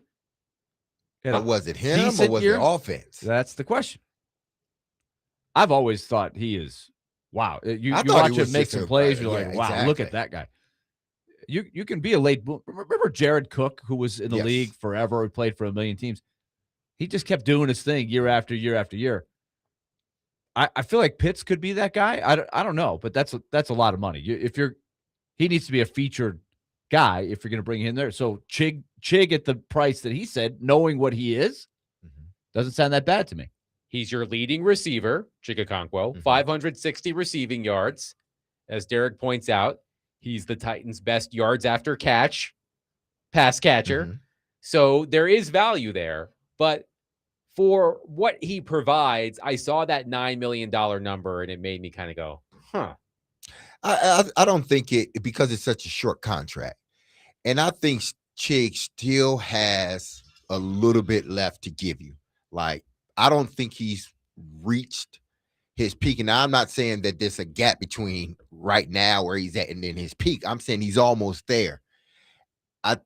You bring him back, depending on how Dabo wants to use his tight ends. We know New England used their tight ends a lot. That's sort of the system. Buffalo, they use their tight ends to an extent. I think the Giants at one point, they were trying to use their tight ends more. So if this is going to be a offense that is going to, you don't necessarily have to feature the tight end, but make them a part of the game plan. I think that would bode well for your quarterback because now all of the pressure will not be put on a second-year player in Gunnar Helm. He can you can allow him to come another year into his own. And if he has a breakout year this year, great. He's still under that rookie contract, and Chig is only going into a second year of a 3-year deal. And it might sort of work out properly if what I'm saying sort of materializes. Michael Madison says, I almost just spit out my drink when I heard $16 million a year for Kyle Pitts. That is a lot. But it's tantalizing. And the other thing about Pitts is he got into the league young. And that's He's 25. Right. So he has served his 5 years and still has not turned 26 yet. So that on some level is attractive where you kind of can see maybe he can hit.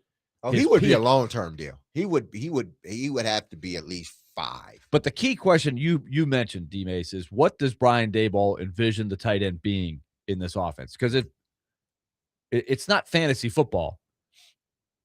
You have to be envisioning what you want to run. How much are you going to use the tight end? So to spend $16 million on a tight end that you're not going to use that much makes no sense at all, unless he's going to be a featured part of your offense. And the same probably goes for Chig. How do they envision Chig, who's fairly unique, right, with how he plays? He's a guy that if he can catch it with a full head of steam, he can get you with big runs after the catch. I think he's improved a little bit with his hands. I've never thought he's had great hands, but I do think he has caught the ball on the run a little bit better in the last year or two. So how do you envision the next 2 or 3 years of his career? I don't know. But it comes back to me. The key question is in the offense that they're going to be running, how do you use the tight ends? I look at it, because I thought they made a mistake by allowing Jonnu Smith to go. Now, I know Jonnu didn't have a good year in New England, but that offense for some reason wasn't geared toward the tight end. Then he goes to Miami. He has a hell of a season. And now I forget where he's at now, but he's somewhere now where I don't want that to happen to the Titans, where they have a guy that has some promise. You can sign him to a short-term deal and allow him to continue to grow with your young quarterback in an offense that will use him in a way that he's a matchup problem for defenses. He is. He just needs to become a better blocker and a little bit better pass catcher, which he can, and he's gotten better at catching the football. So to me, I think that would be a mistake by. Now, I'm not gonna, break the bank or give him an outrageous contract, but if it's in a sort of the area of that contract, meaning not exceeding it, then I'm like, okay, we'll bring him back for 3 years. Jonnu Smith is an interesting case of, since the Titans moved on from him, he's played 2 years for the Patriots. Then he played a year for the Falcons, a year for the Dolphins, and a year for the Steelers. So he has played for 4 teams in 4 years. And I don't know if he's coming back to the Steelers. They've got a new coach. Yeah. Maybe Jonnu Smith will come back here. I don't know. Yeah. But it comes back to usage. Exactly. Because 2 years ago, Jonnu Smith had a great resurgent year. You could argue had his best year. 88 catches, 884 yards, 8 touchdowns for the Dolphins. And then last year, they didn't use him that much. use him much. Yeah. He 38 catches, 222 yards. That's not very good yards per catch. 5.8 to be exact. 615-737-1025. How much is too much for the Titans to re-sign Chigakonkwo? 615-737-1025. PFF projects a 3-year contract worth an average of $9 million per year. 615-737-1025. Willie Donick, Derek Mason, Adam Vingan, 1025 The Game.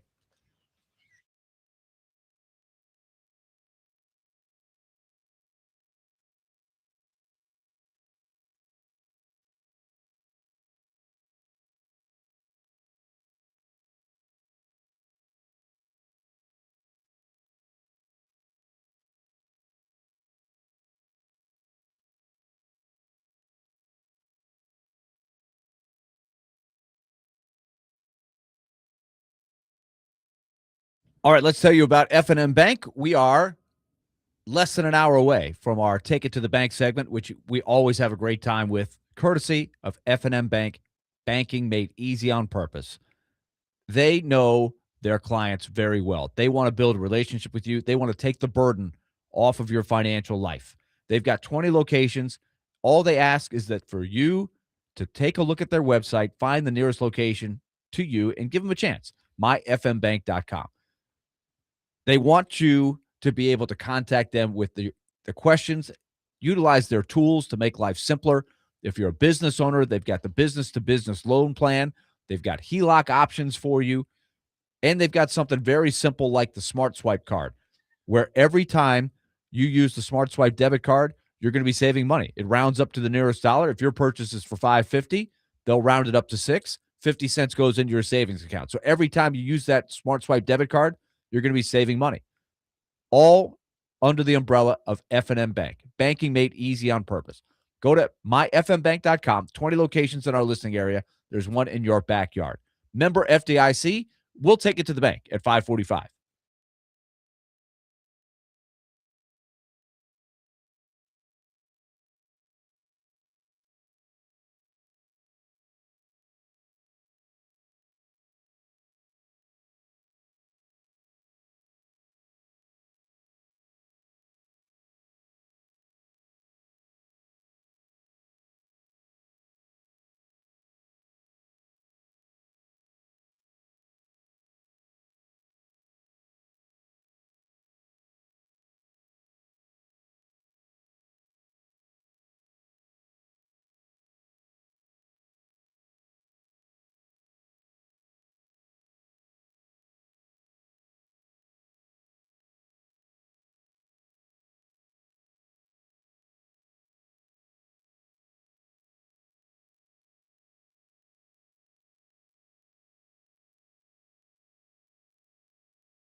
D-Mace, Vingan, and Donick, 102.5 The Game. Willie Donick, Derek Mason, Adam Vingan, and David Janes here with you. We hope you are having a stress-free start to your commute home on this Friday. No speeding. I have to read this text that we received during the break. I listen to the show as often as I can, and I happen to be out driving today. First of all, texter, thank you for listening. The texter says, first of all, as well, I'm glad Derek made it in okay. I was Derek's neighbor for several years when his kids were younger, so I knew his car, and he got on the I-65 at Concord Road going north. I was running late to wherever I was going, and the traffic was running a little slow in the regular lanes. And I saw Derek ease out into that left lane where I think you're supposed to have at least 2 people in the car. But I thought, what the hell? I eased out behind him, and I'm telling you, I tried to keep up with him, and there was no way. Man, see, I had somewhere to be. It depends on what time of the day. And I didn't want to it is. hold anybody up, so I got in the far lane. It depends. To be fair, it depends on what time it is that goes to. You have to have 2 people in your car. Well, I did have 2 people in the car, myself and God. He was with me. In that case, He was with me. every time. He was with me, absolutely. So I always got 2 people in the car. Bam. I feel like that's got to work for a lot of people because I never see anybody policing that lane. Am I wrong? You're not wrong. But I remember when it first started Some cities, they really crack Yeah. down on that. Like you are not going to go in there. Nobody's even paying attention here. Am I wrong? I don't been that way think for anybody years. pay attention because I see a bunch of people riding. Tons of people. But I there do it all the was time. I was riding out, and this was early, like this was late 90s when I moved here. And somebody had like a dummy or something in their car as the second passenger. I'm like, okay, if it works for you, Yeah, there you go. I have thought about that. They are more lifelike now. I had than they were I back had a then. really scary experience. Not scary Mhm. from like danger, but scary like your bad dream of missing a game. We were in LA, my summer league baseball team. I was visiting a friend. I had all of our team's baseball equipment in the trunk of my car. I mean, the bats, the catcher's equipment, the balls, everything. And we had a game, and I was driving on the California freeway. And this just in LA, the traffic, yeah. LA freeway, it's crowded, right? And they had the HOV lane. You had to get in it. I thought about it. I was like, but I wish I had a dummy. But because I was sweating, I was like, am I going to make it? Like I pulled up just in time for the game. Like I thought our team's going to lose the game. They're going to go out there with no bats. No, the catcher's going to have no, like I was pitching that night too. It was like I have just completely hosed our team. Game disqualified. Why? So- Donick is stuck on the Yeah. highway with the bat and Right. balls and gloves. I mean, it was scary. Bad dream. Oh, But I man. barely made it. And I did not violate the HOV lane because I was scared that You I was going to yeah. get the big ticket. It'd have been even worse because you'd have got pulled over at least for 15 minutes. Oh, yeah. Then I would have been Yeah, done. you'd have been done. Yeah. The Tennessee Titans yesterday announced their entire coaching staff. We've known pretty much everybody who's going to be on the coaching staff, but the Titans at least made it official. Robert Saleh, of course, head coach. Brian Daboll, offensive coordinator. Gus Bradley, defensive coordinator. Bones Fossil sticking around as special teams coordinator. A lot of bald dudes. We talked about that. Love it. We are the preeminent bald sports talk radio program in our fair city. And, we have made that point, Mhm. but we're not alone because you said somebody sent a tweet and they had all the bald dudes on there, like proudly, Yeah. no hat and everything. So some people are thinking along with us. Yes. Bald is the new hair. Bald is beautiful. I'm going to ignore that. So as I'm scrolling through, I've never heard that let's workshop that. As I'm scrolling through all of the pictures, Okay. I go to the defensive staff and I see someone who bears a striking resemblance to Mike Borgonzi. I'm like, he kind of looks like Mike Borgonzi. That's because it's Dave Borgonzi. Dave Borgonzi, the new linebackers coach for the Tennessee Titans. And then I scroll down a couple more and I say, that guy kind of looks like Robert Saleh, Abed Saleh. Well, he's a defensive assistant for the Tennessee Titans. And it brought me back to School of Rock. Little nepotiz. Yes, right? Little, he did. Little nepotiz. And then I read Paul Kaharski's story at paulkaharski.com with the headline, Titans invite optics debate with Dave Borgonzi and Ahmed Saleh hire. So Dave Borgonzi is Mike Borgonzi's brother, and Ahmed Saleh is Robert Saleh's cousin. And they are not in prime coaching positions. No disrespect to the linebackers or being a defensive assistant. But does this indeed, Willie Donick, invite an optics debate with the GM's brother and the head coach's cousin being hired on the coaching staff? No, I don't think so. They've got bigger fish to fry. I think it's much more about how the team does. Now, if it's a specific situation with that position group, maybe it could come up at some point. But right now, I don't think it's a non-issue.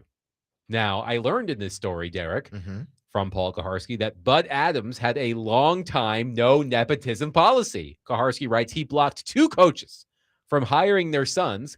Twice when employees married inside the organization, one of them had to leave. Wow. Pretty strict. Listen, I mean, it's not news until it becomes news. You know, we see it all the time throughout sports, throughout business, nepotism. You can't stop it. We can fuss about it unless the company or the franchise puts a no nepotism clause inside of a contract, then you're going to see it. And, you know, it happens. Again, it's not a story until it becomes a story. If this team doesn't play well, then these things will come up. It could be used against him. Exactly. So right now, I mean, again, you see it across the NFL, whether it's a cousin, a close friend, it's all nepotism. You know, it's just not a family member. But you're hiring typically, especially in that space, people that you are closely related to or you know, associated with, typically. You know, or you know, you hire somebody that knows this person and they worked under that person. They said, well, this guy, you should give him a shot. You know, he's been great here, but we just can't, you know, move him up laterally. Maybe you can as a new coach, you know, eventually. So, you know, all that stuff happens. And again, if these linebackers are not playing up to snuff, then It might come up. Exactly. These are the questions that Borgonzi is going to ask. And again, you got to be transparent. If the defense isn't doing well and the linebackers isn't playing well, well, who's coaching them? You are. Well, you got to answer the question. Same with Saleh and his brother, nephew, cousin. His cousin is a defensive assistant. Exactly. If the defense somehow, some way, maybe you can shield him a little bit more. I don't know, but it all boils down to if you're not getting the job done, then that problem that wasn't a problem becomes a big problem. Are the two? I haven't looked. I assume that they have credentials that would qualify. Well, yeah, to do this. Looked at Borgonzi, Dave Borgonzi, and he does have. Now he jumped very quickly. He went from being a graduate assistant, you know, at Syracuse and then Harvard and then to the Cowboys. He arrives in Tennessee. So Dave Borgonzi arrives in Tennessee, this courtesy of Jim Wyatt, with 15 years of NFL coaching experience and 20 total years of coaching experience. He spent the 2025 season as the linebackers coach for the Cowboys, where he launched his NFL career from 2011 to 2013. His stops also included the Tampa Bay Buccaneers, Indianapolis Colts, and Chicago Bears. He's Mike Borgonzi's son? Brother. Okay. Well, that makes more sense. I Cowboys don't know why I had it in my mind look as a too son. good. So So that's, I mean, he's got credentials. Yeah. It's not like he just is getting his first break with his brother being the GM. And So that's why I say I have to look at that. It's not a story until it becomes until it becomes a story. That's why, to me, it's no, we can sit here and debate it back and forth. I mean, yeah, but ultimately, if the team does well, no one's going to say anything about, the hiring of these two individuals. But if things start to go bad, then yeah, there are going to be some, because when things go bad, people want change, whether it's a wholesale change or if it's a minor changes. And maybe those two individuals will come up as potential minor changes. Are you willing to do it if you have to? So again, it's not a problem until it becomes one. Well, if it makes you feel better, Derek, Ahmed Salah began his career at Michigan State as a defensive student assistant coach. Absolutely. So this is his first full season coaching in the NFL. Ooh. Well, I mean, he's going maybe that's a little more nepotism that's it. But I think than Dave Borgonzi. I think when you come in a defensive assistant, that's why, he's going to be shielded a little bit more than Dave Borgonzi because he is the linebackers coach, if I'm not mistaken. But Salah is the defensive assistant. He's behind the guy, and he could be behind the behind guy, So what exactly does that position entail? I mean, you breaking down film. You're not actually coaching, like up there in the front coaching, but you're helping breaking down film. You may help with the young guys, making sure they have what they need as far as film work. You may be able to critique them while, he's the linebackers coach is doing something else with some of the other guys. So he's there to assist the linebackers coach. Okay, we'll see what happens with these nepotism hires. I learned at a young age, guys, it's not what you know. It's who you know. Mm-hmm. So networking is important. Networking is important. Having the same last name as the GM, also important. Did you see this story today about the NFL winning its grievance against the NFL Players Association, banning the union from publishing those report cards that would get a ton of headlines over the past couple of years? So what's the penalty? No, there's no penalty. It's just like they went through this process to find them guilty of what? Of what? Showing transparency. Spilling the beans. Yeah. It was transparency. They don't want to be held accountable. That's what freaking irks me. An arbitrator here comes the player rep. Here comes the player rep. An arbitrator found that the report cards violated the CBA agreement by, quote, disparaging NFL clubs and individuals. You shouldn't be so damn bad at your job then. And not all. See, it's probably the ones that got failing grades that are upset. It's like Woody Johnson got an F. It's like, well, do better. Do better.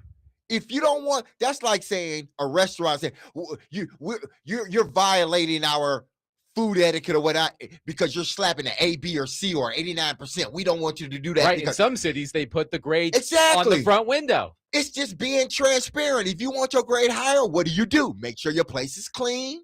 Your food is at the right temperature. The food's good. Your restrooms are clean. You will get an A. Great. But here we go, because you want to hide something.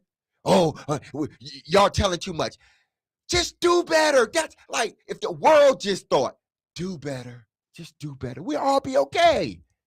I agree. That's like that hurts me. You're right. Why did they do this? So they've won this case. Now what do they do? You guys better not do that again. Exactly. Guys, you can't post. You can't post anything. Well, the PA has said they will continue to do the exercise, but the results will no longer be made public. That's what the result of this is. So they will still grade the owners. You think that's not going to get out? If they do the exercise, somebody's going to get it's going to be leaked for sure. Yeah. According to the memo, the arbitrator found through hearings with the NFLPA's witness and counsel that the report cards were, quote, designed by the union to advance its interests under the guise of a scientific exercise. The NFLPA refused to produce data related to previous surveys, and the union's witness and counsel admitted the union cherry-picked topics and responses to include in the report cards. The memo also stated that players had no role in the commentary included with the report cards, that it was written by union staffers, and that the union chose which anonymous player quotes to use or exclude. The arbitrator also found that the union applied the weight to each topic and directly impacted the final alphabetical grade for each team. Well, you wonder, I mean, like, Well, some people got great grades across the board. Yeah. I'll have to look at what the Titans grades were. Again, you want to be able to, y'all can go ahead and do the survey, but y'all can't put out, what the players or what the players think of your organization. Isn't that why you have a big suggestion box at just about every office? The Titans ranked. What can we do better? The Titans ranked 16th out of 32 teams in this exercise in 2025. And I actually think that was up from past years. Previous years, yeah. But it's just holding everybody accountable. They were 18th the year before. Like, why wouldn't you want, they preach, we're advanced. We got this technology, that technology. We can do this. This stadium is this big and it's this immaculate. But you're scared of a little survey that is just saying, hey, this area needs to get better. The locker room needs to be better. How you treat the families needs to be a little better. In the report card from last year, the Titans ranked 16th with sizable improvements in two key areas. The first was their treatment of the players' families. The hiring of Ainsley Moore as Director of Player and Family Affairs helped boost their family treatment grade from a D+ to a B+. They also saw their team travel grade jump from an F to a B. In prior years, players sat in smaller coach seats, while the coaches and staff sat in first class. First-year head coach Brian Callahan flipped the seating chart, putting the players in first class and the coaches in coach. Okay, so here's the question. Do you think they were influenced by that survey the year before? I think absolutely. Sometimes and that's what's supposed to happen, right? Right. That's how the process is working. Exactly. Yeah. So There's nothing wrong with some public shaming. Nothing wrong with public shaming. It's like, man, I don't understand it. I mean, you're right. If we're the ones out there busting our tails and whatnot, we should be able to get on the plane and not cramp up because the seats are so close. And everybody else that hadn't did much but run their mouth, they get to sit up front. That's why, I mean, and the Titans, they did it that way. And do you think they say that about the announcing team on the Predators plane? All they did was run their mouth all day. What do you mean, Willie? What do you mean, Willie took the last It's my job. I had to run my mouth. That's part of the job. That was his job. but they don't, they put y'all even further back. It's like y'all all the way in the back. But my thing is, they might as well be in the lavatory. Some organizations. It's not bad to be near the lavatory sometimes on those long flights. Absolutely. But not too close sometimes. Some organizations, this is true. They do a good job, of taking care of their players, making sure their players have what they need. Because and I'm sure that's what the Titans are doing now, judging by, seeing the reports based upon last year, they've gotten a lot better. It's because you want your place of work to feel like home, like they don't want to leave. I'd rather stay at work, get all my work done, than go home because I feel that ease and that sense of relaxation at work. They have everything that I need. It's not like I'm trying to run away from the place. That's what Bisciotti said when I first got there. He wanted to make that place feel like home. Like when guys come in, they don't want to leave. And it has bared fruit for that organization. And I think every organization should be like that. And I think the Titans, that's where they're getting if they're not there already.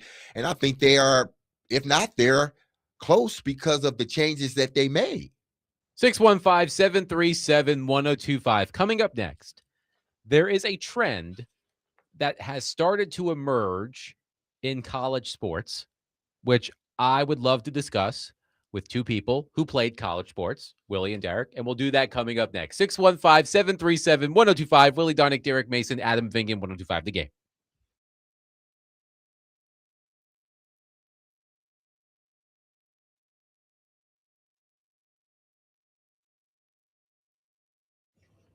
If you've injured yourself in a motorcycle accident, go to lawtigers.com for your free case evaluation. Even if your accident was months ago, you have nothing to lose by calling Law Tigers. Insurance companies want to play out as little as possible, or frankly, nothing at all. But Law Tigers fights to get you the compensation you deserve and doesn't get paid until your case has been settled. Look, they understand how much your bike gear is worth to you, so they will help you get it all repaired, or better yet, replaced. So call 1-800-LAW Tigers or visit lawtigers.com. Law Tigers is powered by Freeman and Fuson, and you can find them at 2126 21st Ave South. And also, don't forget, go to predatorsbike.com to enter to win a custom Nashville Predators Indian motorcycle signed by the entire team, courtesy of Law Tigers and Music City Indian. That's Law Tigers, Tennessee's motorcycle lawyers.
University. I'm embarrassed for our fans, our student section.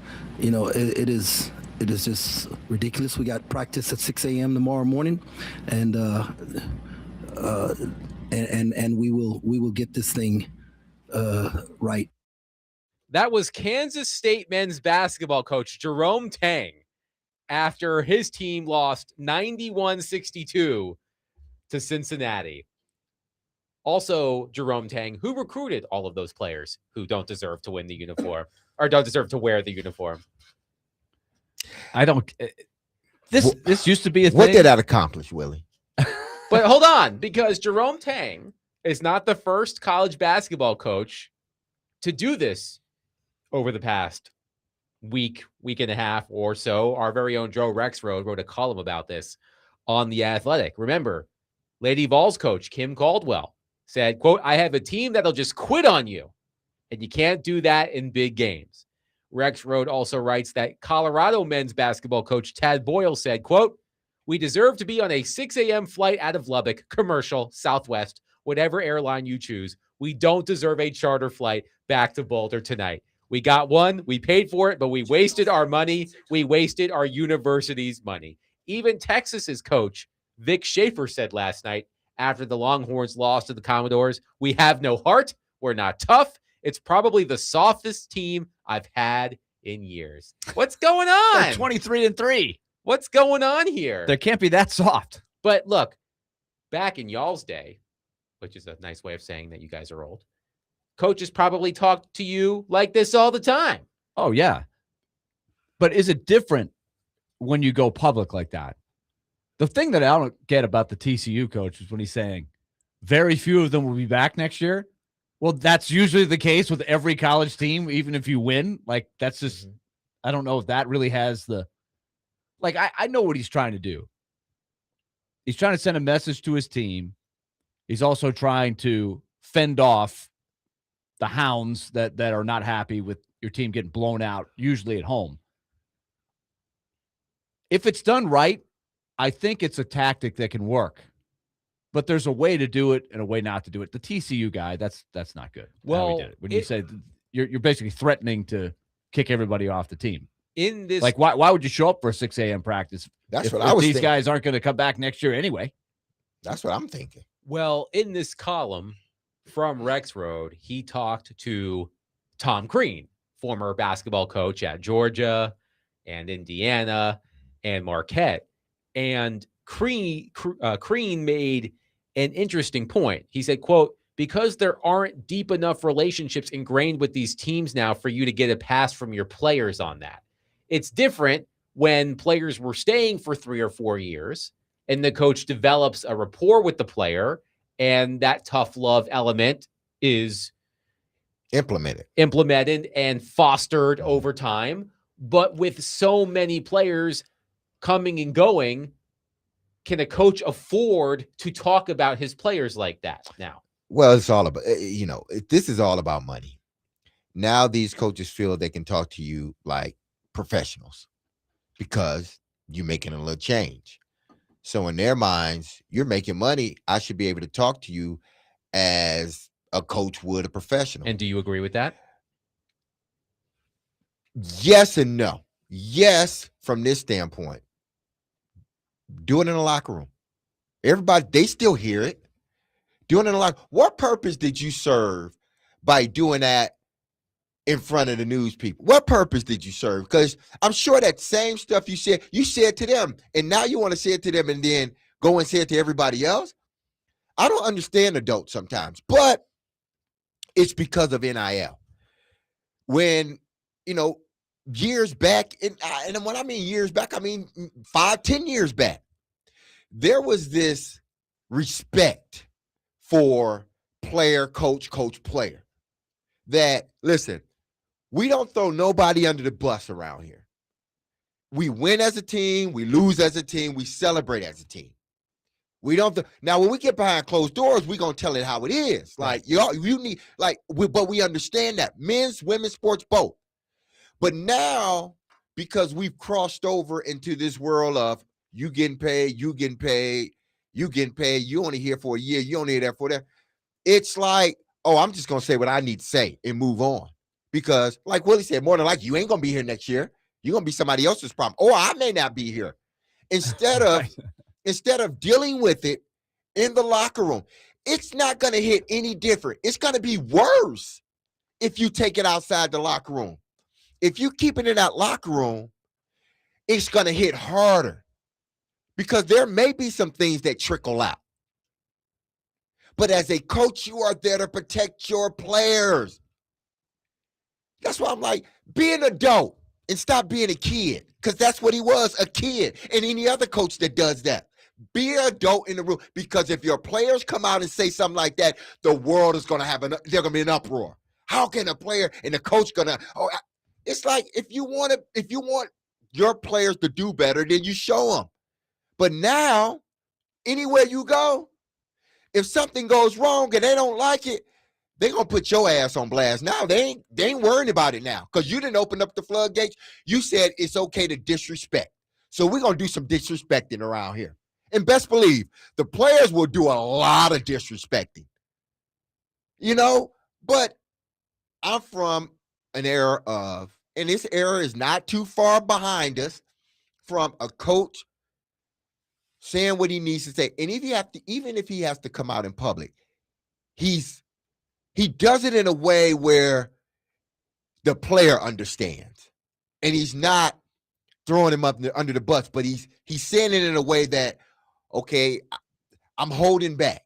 You know why? Because I want to make sure that even though I'm hard on him or her, they know that I'm still going to protect them once we get out in front of the news people. I think that's an important point.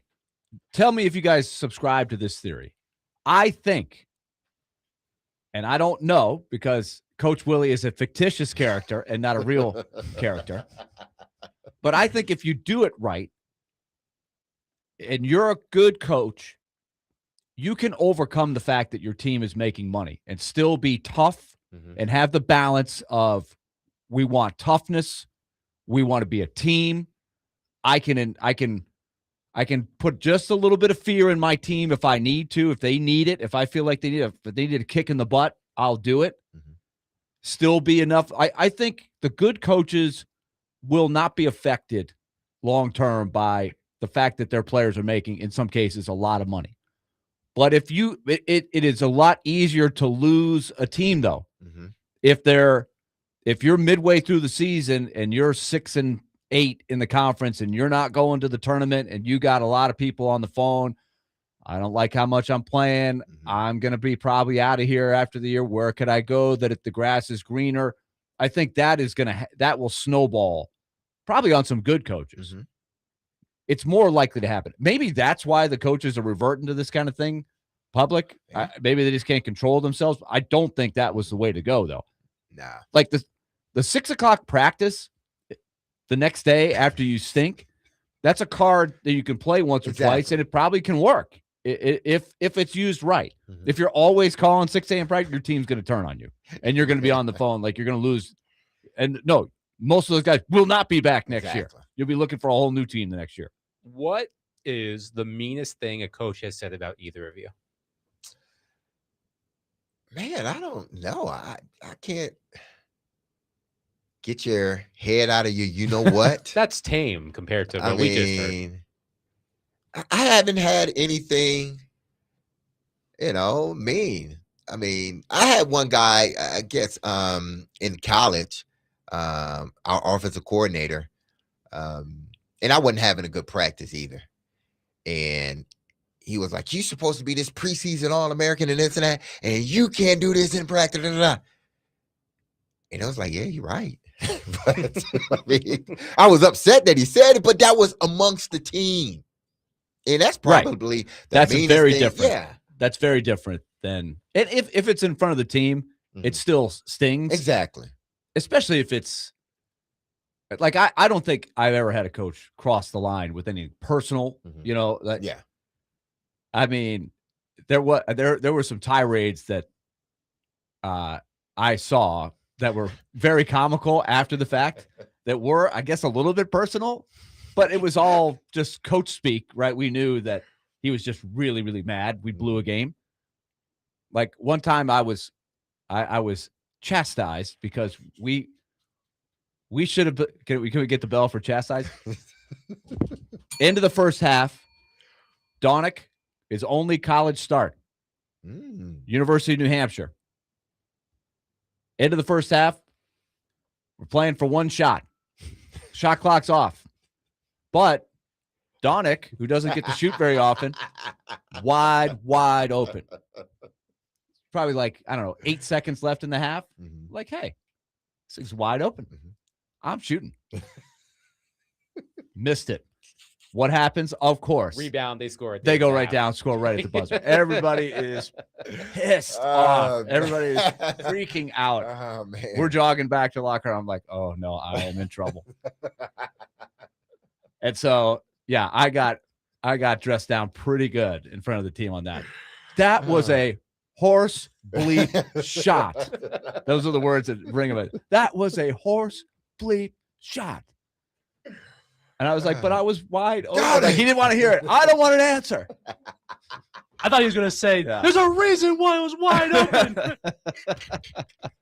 Because they wanted you to shoot it. And this was the bad part. I did not start the second half. And that was a gut punch right there. My only start, did not get to start the second half. I didn't play that bad other than that. But the one moment in the window, it just. You thought you had it. But that to me that's not abusive or anything like that. That's just coaching. That's team play. Guy messed up. Like this is what happens. Are you ever doing things in your everyday life and that just pops into your Oh head? yeah, that absolutely. was a horse bleep shot. Oh yeah. Every time I see a team shoot too early, that flashes back in my mind for sure. Especially if the other team goes down and scores. Oh boy. Well, yeah. But I haven't had anything outside of that. Nothing bad. It hadn't been anything outside of your regular, just a coach just talking half the time. That's what they all used to do. Is they'd go on one ear and out the other for me. It's like, yeah, whatever. I just keep walking. The equivalent for me, because I did not play collegiate sports, was when I was in school and my journalism teacher would hand me back my work covered in red pen, which is bad. She didn't have to say a word, but it was covered in red pen. And I was like, this means it was bad. Did you get a chance to redo it? Yeah, okay. I would get a chance to redo it, but you would hope that you would get the copy as clean as can be. But sometimes it would be. But you were worth the effort. All of that red ink was worth. Yes. It was in the name of making you better. Why did they choose to use red ink? Why you couldn't use another color? Yeah, the red. The red is you saw that red. Yeah, like, you just knew, like, oh, a lot of red. Especially it's filled with red. And you thought you did a masterful job on that paper, and it's like, oh my goodness. All the red. I will tell you something I did do a masterful job at. Take it to the bank, which we will do. I had some red ink last week. Next. Oh, boy. I had a spectacular week. We'll recap and make our selections for this week to wrap up the show. Coming up next, Willie Donick, Derek Mason, Adam Vingan, 102.5 The Game.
D Mace, Vingan, and Donick 1025. The game. Willie Donick, Derek Mason, Adam Vingan here with you, wrapping up the week as we always do by taking it to the bank, courtesy of our friends with F&M Bank. Less worry, more living.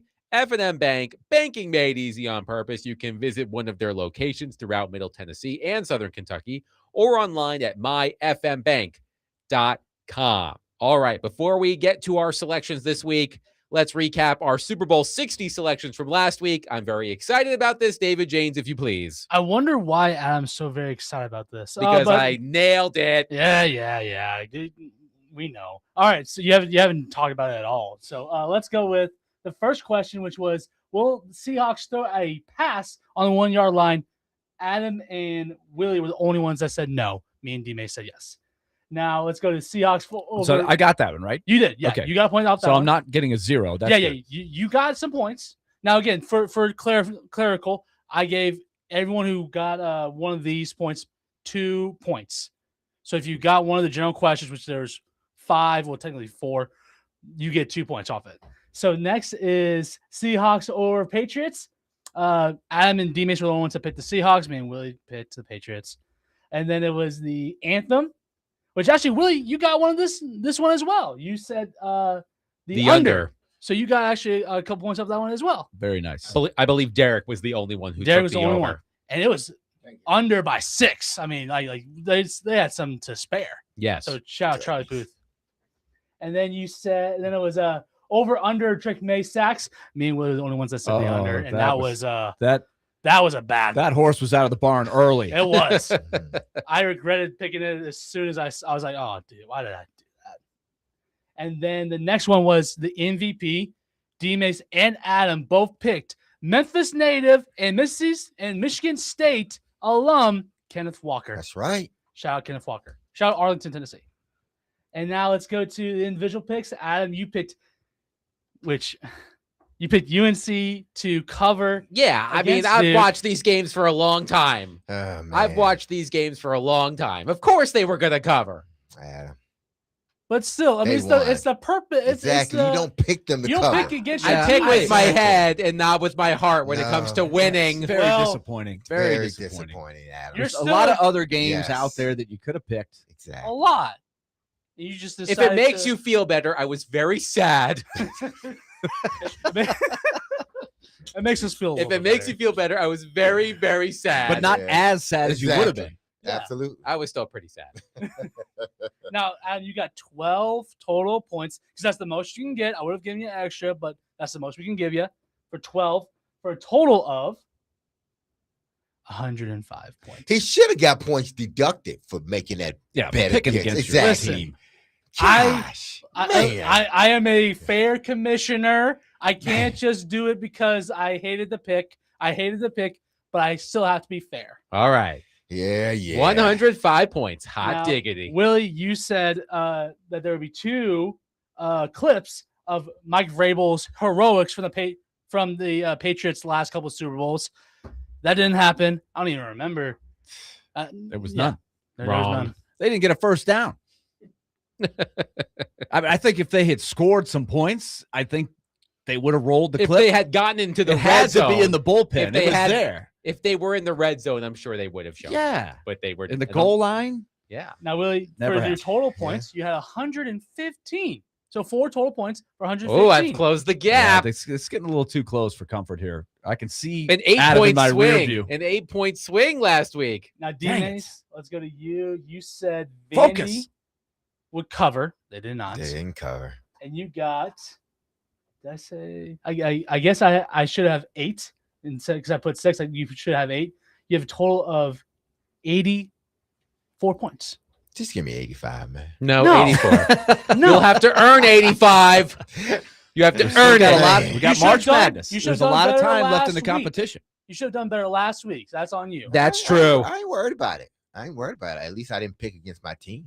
That's very true. Very true. It worked out for me. And I got so I picked Michaela Blakes to score 25 plus points against Oklahoma. That was a big ding. She had 30 something points. And so I have a total of 5 points for 90 points. Okay.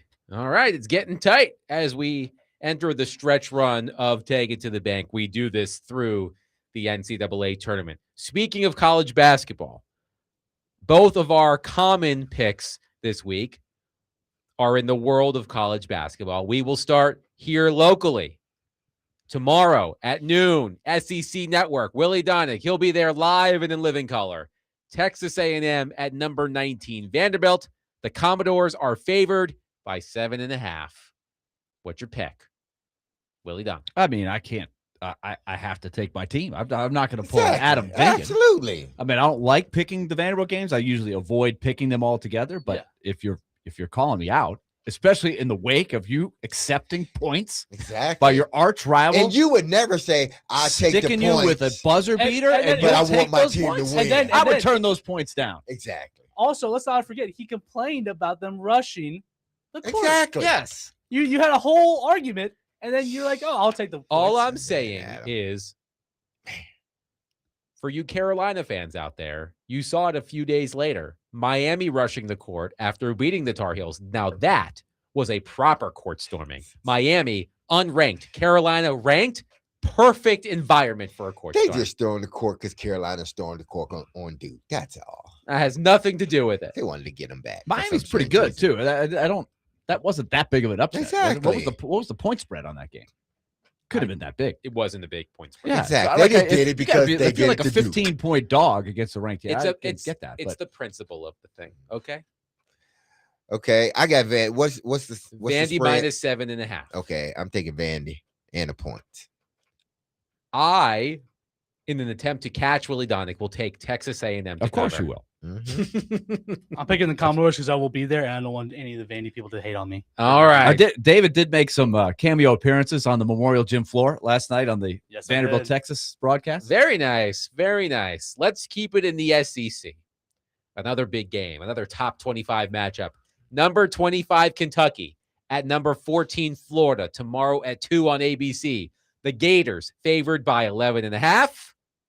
Derek Mason. Whew, man. You just don't know which Florida team, that UK team you're going to get, man. This is a tough one. That's tough. And for that matter, Florida. Yeah, man. Give me, what's the spread? 11.5. Florida by 11.5. Give me Kentucky. Willie? I'm taking a spread. Kentucky in a point. I have yo-yoed back and forth on this one. 11 though? Because Kentucky, man. Unless Kentucky has people hurt. Kentucky's been playing really well. Kentucky coming off a win against Tennessee. Yes. 3 wins in a row, including a win at Arkansas. Right. They won at Arkansas. But Florida has been putting it to everybody. Yes, they've been playing well. Yes. So both of these teams at the top of the game. I'm going to take the points. I think Kentucky will keep it close enough against Florida. I think Florida will win the game, but I will take the points. I will take the Gators. Of course you got to Give me take the the Gators. Gators. All right. Individual selections. I will start. Yet another big game in college basketball tomorrow. The number 9 Kansas Jayhawks at the number 5 Iowa State Cyclones. Iowa State favored by 6.5. Give me the Jayhawks to cover. 6.5 seems a little too big for me. And I will make my one homer pick here. NBA All-Star Weekend. Give me Con Knipple to win the 3-point competition. That's a good one. I was thinking about that one. Give me Con Knipple. Will Will they do the Larry 3-point. Bird where you shoot the red? It's white the and blue All-Star ball game and already? just keep Yes, the this head weekend. up? Wow. I didn't even know that. Okay, Honestly. I have a thought on the All-Star game, but you guys go. I'm going to take Clemson in a point. To cover against Duke. Take Clemson to cover against Duke. Duke's the top There's top 12 and a offense, half. top offense versus the top defense in the ACC. Exactly. So, and then I am going. What's the spread on the Vandy? We just said, well, we just picked the Vandy game. Yes. Okay. Tanner will have Tyler Tanner will have 25 and 5 assists. 25 points and 5 assists. I like Both that have one. to happen. That has to be the degree of difficulty has to be there. Listen, I like. I mean, that pick. I'm just saying. 25 and 5. Well, if you want degree of difficulty, you could say double. I'm trying to remember what the number is, but 25, 5, and 3. but he has had Rebounds. Three rebounds. Okay. Yep. 25, 5, and 3. Okay. I need the points, man. So I'm going for 25, I'll 5, take and it. I'll 3. take it. yes. All right. Interesting. Willie? Tanner has had, for the record, the last let's see, the last few games: 25, 37, 24, 19, 24. So basically, since Miles has been out, he has He's had picked to up the score a load, lot. Yeah. So I don't know that it's that difficult. Like he's averaging. Oh my goodness, Willie! You guys always that's give me why a I hard said time. 25, Whoa, 5, I'm not. 3. No, I'm He's okay, but it may averaging- not be quite as difficult as what you're saying. He's averaging 19 points per game. Exactly. So I'm talking saying about 25. recently since the Oh, okay. since Duke Miles has been hurt, he's had to score more. I'm But I just threw the saying. 5 in there and the 3. Okay. I think that's fine. No, I think it's fine. Okay. I think it's fine. Okay. Willie? I'm just pointing out. I I think you have a good shot. I was think you have a saying good the shot. degree of guilty was double. That's what I was saying. All right. Derek's made his pick. He only has one double on the season. I know that's what. That would have been like a 20-pointer right there. Willie, your choice. Okay, my choice is I am going to take Rick Pitino and the St. John's Red Storm on the road at one of his former stops along his long coaching journey. Providence Friars. Yep. St. John's favored by 7.5. I think the Johnnies are playing well. I watched them last Friday, a great game at Madison Square Garden against UConn. Yep. So I'm liking the Redmen. They kind of struggle to shoot sometimes, but they play hard. Rick Pitino can coach. He is who he is, but I've been watching him for a long time. That guy can still coach. Larry Bird's not walking through that door. Walter McCarty not walking through that door. And how about Bridgestone Arena, a home tomorrow night to Virginia and Ohio State? Yeah. I'm not quite sure how this one came about. Me either. But I know there's a lot of local Buckeye fans that I know a few that'll be going to the game. So I'll jump on the Buckeye bandwagon. Buckeyes plus 4.5 against number 15, Virginia. Okay. David? So I'm going to go with I'm picking the 3-point contest as well, but I'm going with Tyrese Maxey, and I will pick Vandy to score 10 plus threes, to shoot 10 plus threes against Texas A&M. Make All right. Make enough. Before we yes. go, I just want to say something very quickly. Uh-huh. I heard Nick Wright on with Bill Simmons. They were talking about how to generate more interest in the NBA All-Star game. And Nick Wright suggested white guys versus black guys. And I would absolutely watch that. In 5 years, too. What? I just Isn't thought it- you get that on some nights. You do get it, but it's not. It happens, or it happened organically. Wait, they are But to doing the do that- Europeans against the That's what they Americans, did. right? Yeah, that's Are they doing what's that going this year? to- I think so. It's that's USA what's versus going, the world. Yeah, that's Okay. what's going to generate But- USA so versus do we the think world. that'll be a better game? I think it will be. They have to decide that they're going to play, right? And if Is there going to not- be some pride come out? I think That's it the should key. be I think it will be. I would love to see a real game Exactly. just to see how that would go, but I don't know if they're going to play. And I if hope it doesn't so. work out, white guys versus black guys. That's what I'm saying. That'll do it for us this week. The We whole hope you- Duke roster. I mean, it would be Luka Doncic, Cooper Flagg, Con Knipple, Austin Reeves, pick another Wait, white dude. But is Wesley Snipes on one team and Willie Harrelson on the other team? White men honorary- can't, they can't jump. Honorary captains. That'll do Exactly. it for us this week. We hope you had a wonderful week with us. We sure did. We will talk to you Monday, 3 p.m. Be loved, love on your people. Have a safe, blessed, and wonderful weekend. I love you. The team loves you. You hear that music? Don't you forget about us, because we will not forget about you. Have a wonderful weekend. We love you. See you at 3 p.m. Monday on 102.5 The Game. Peace.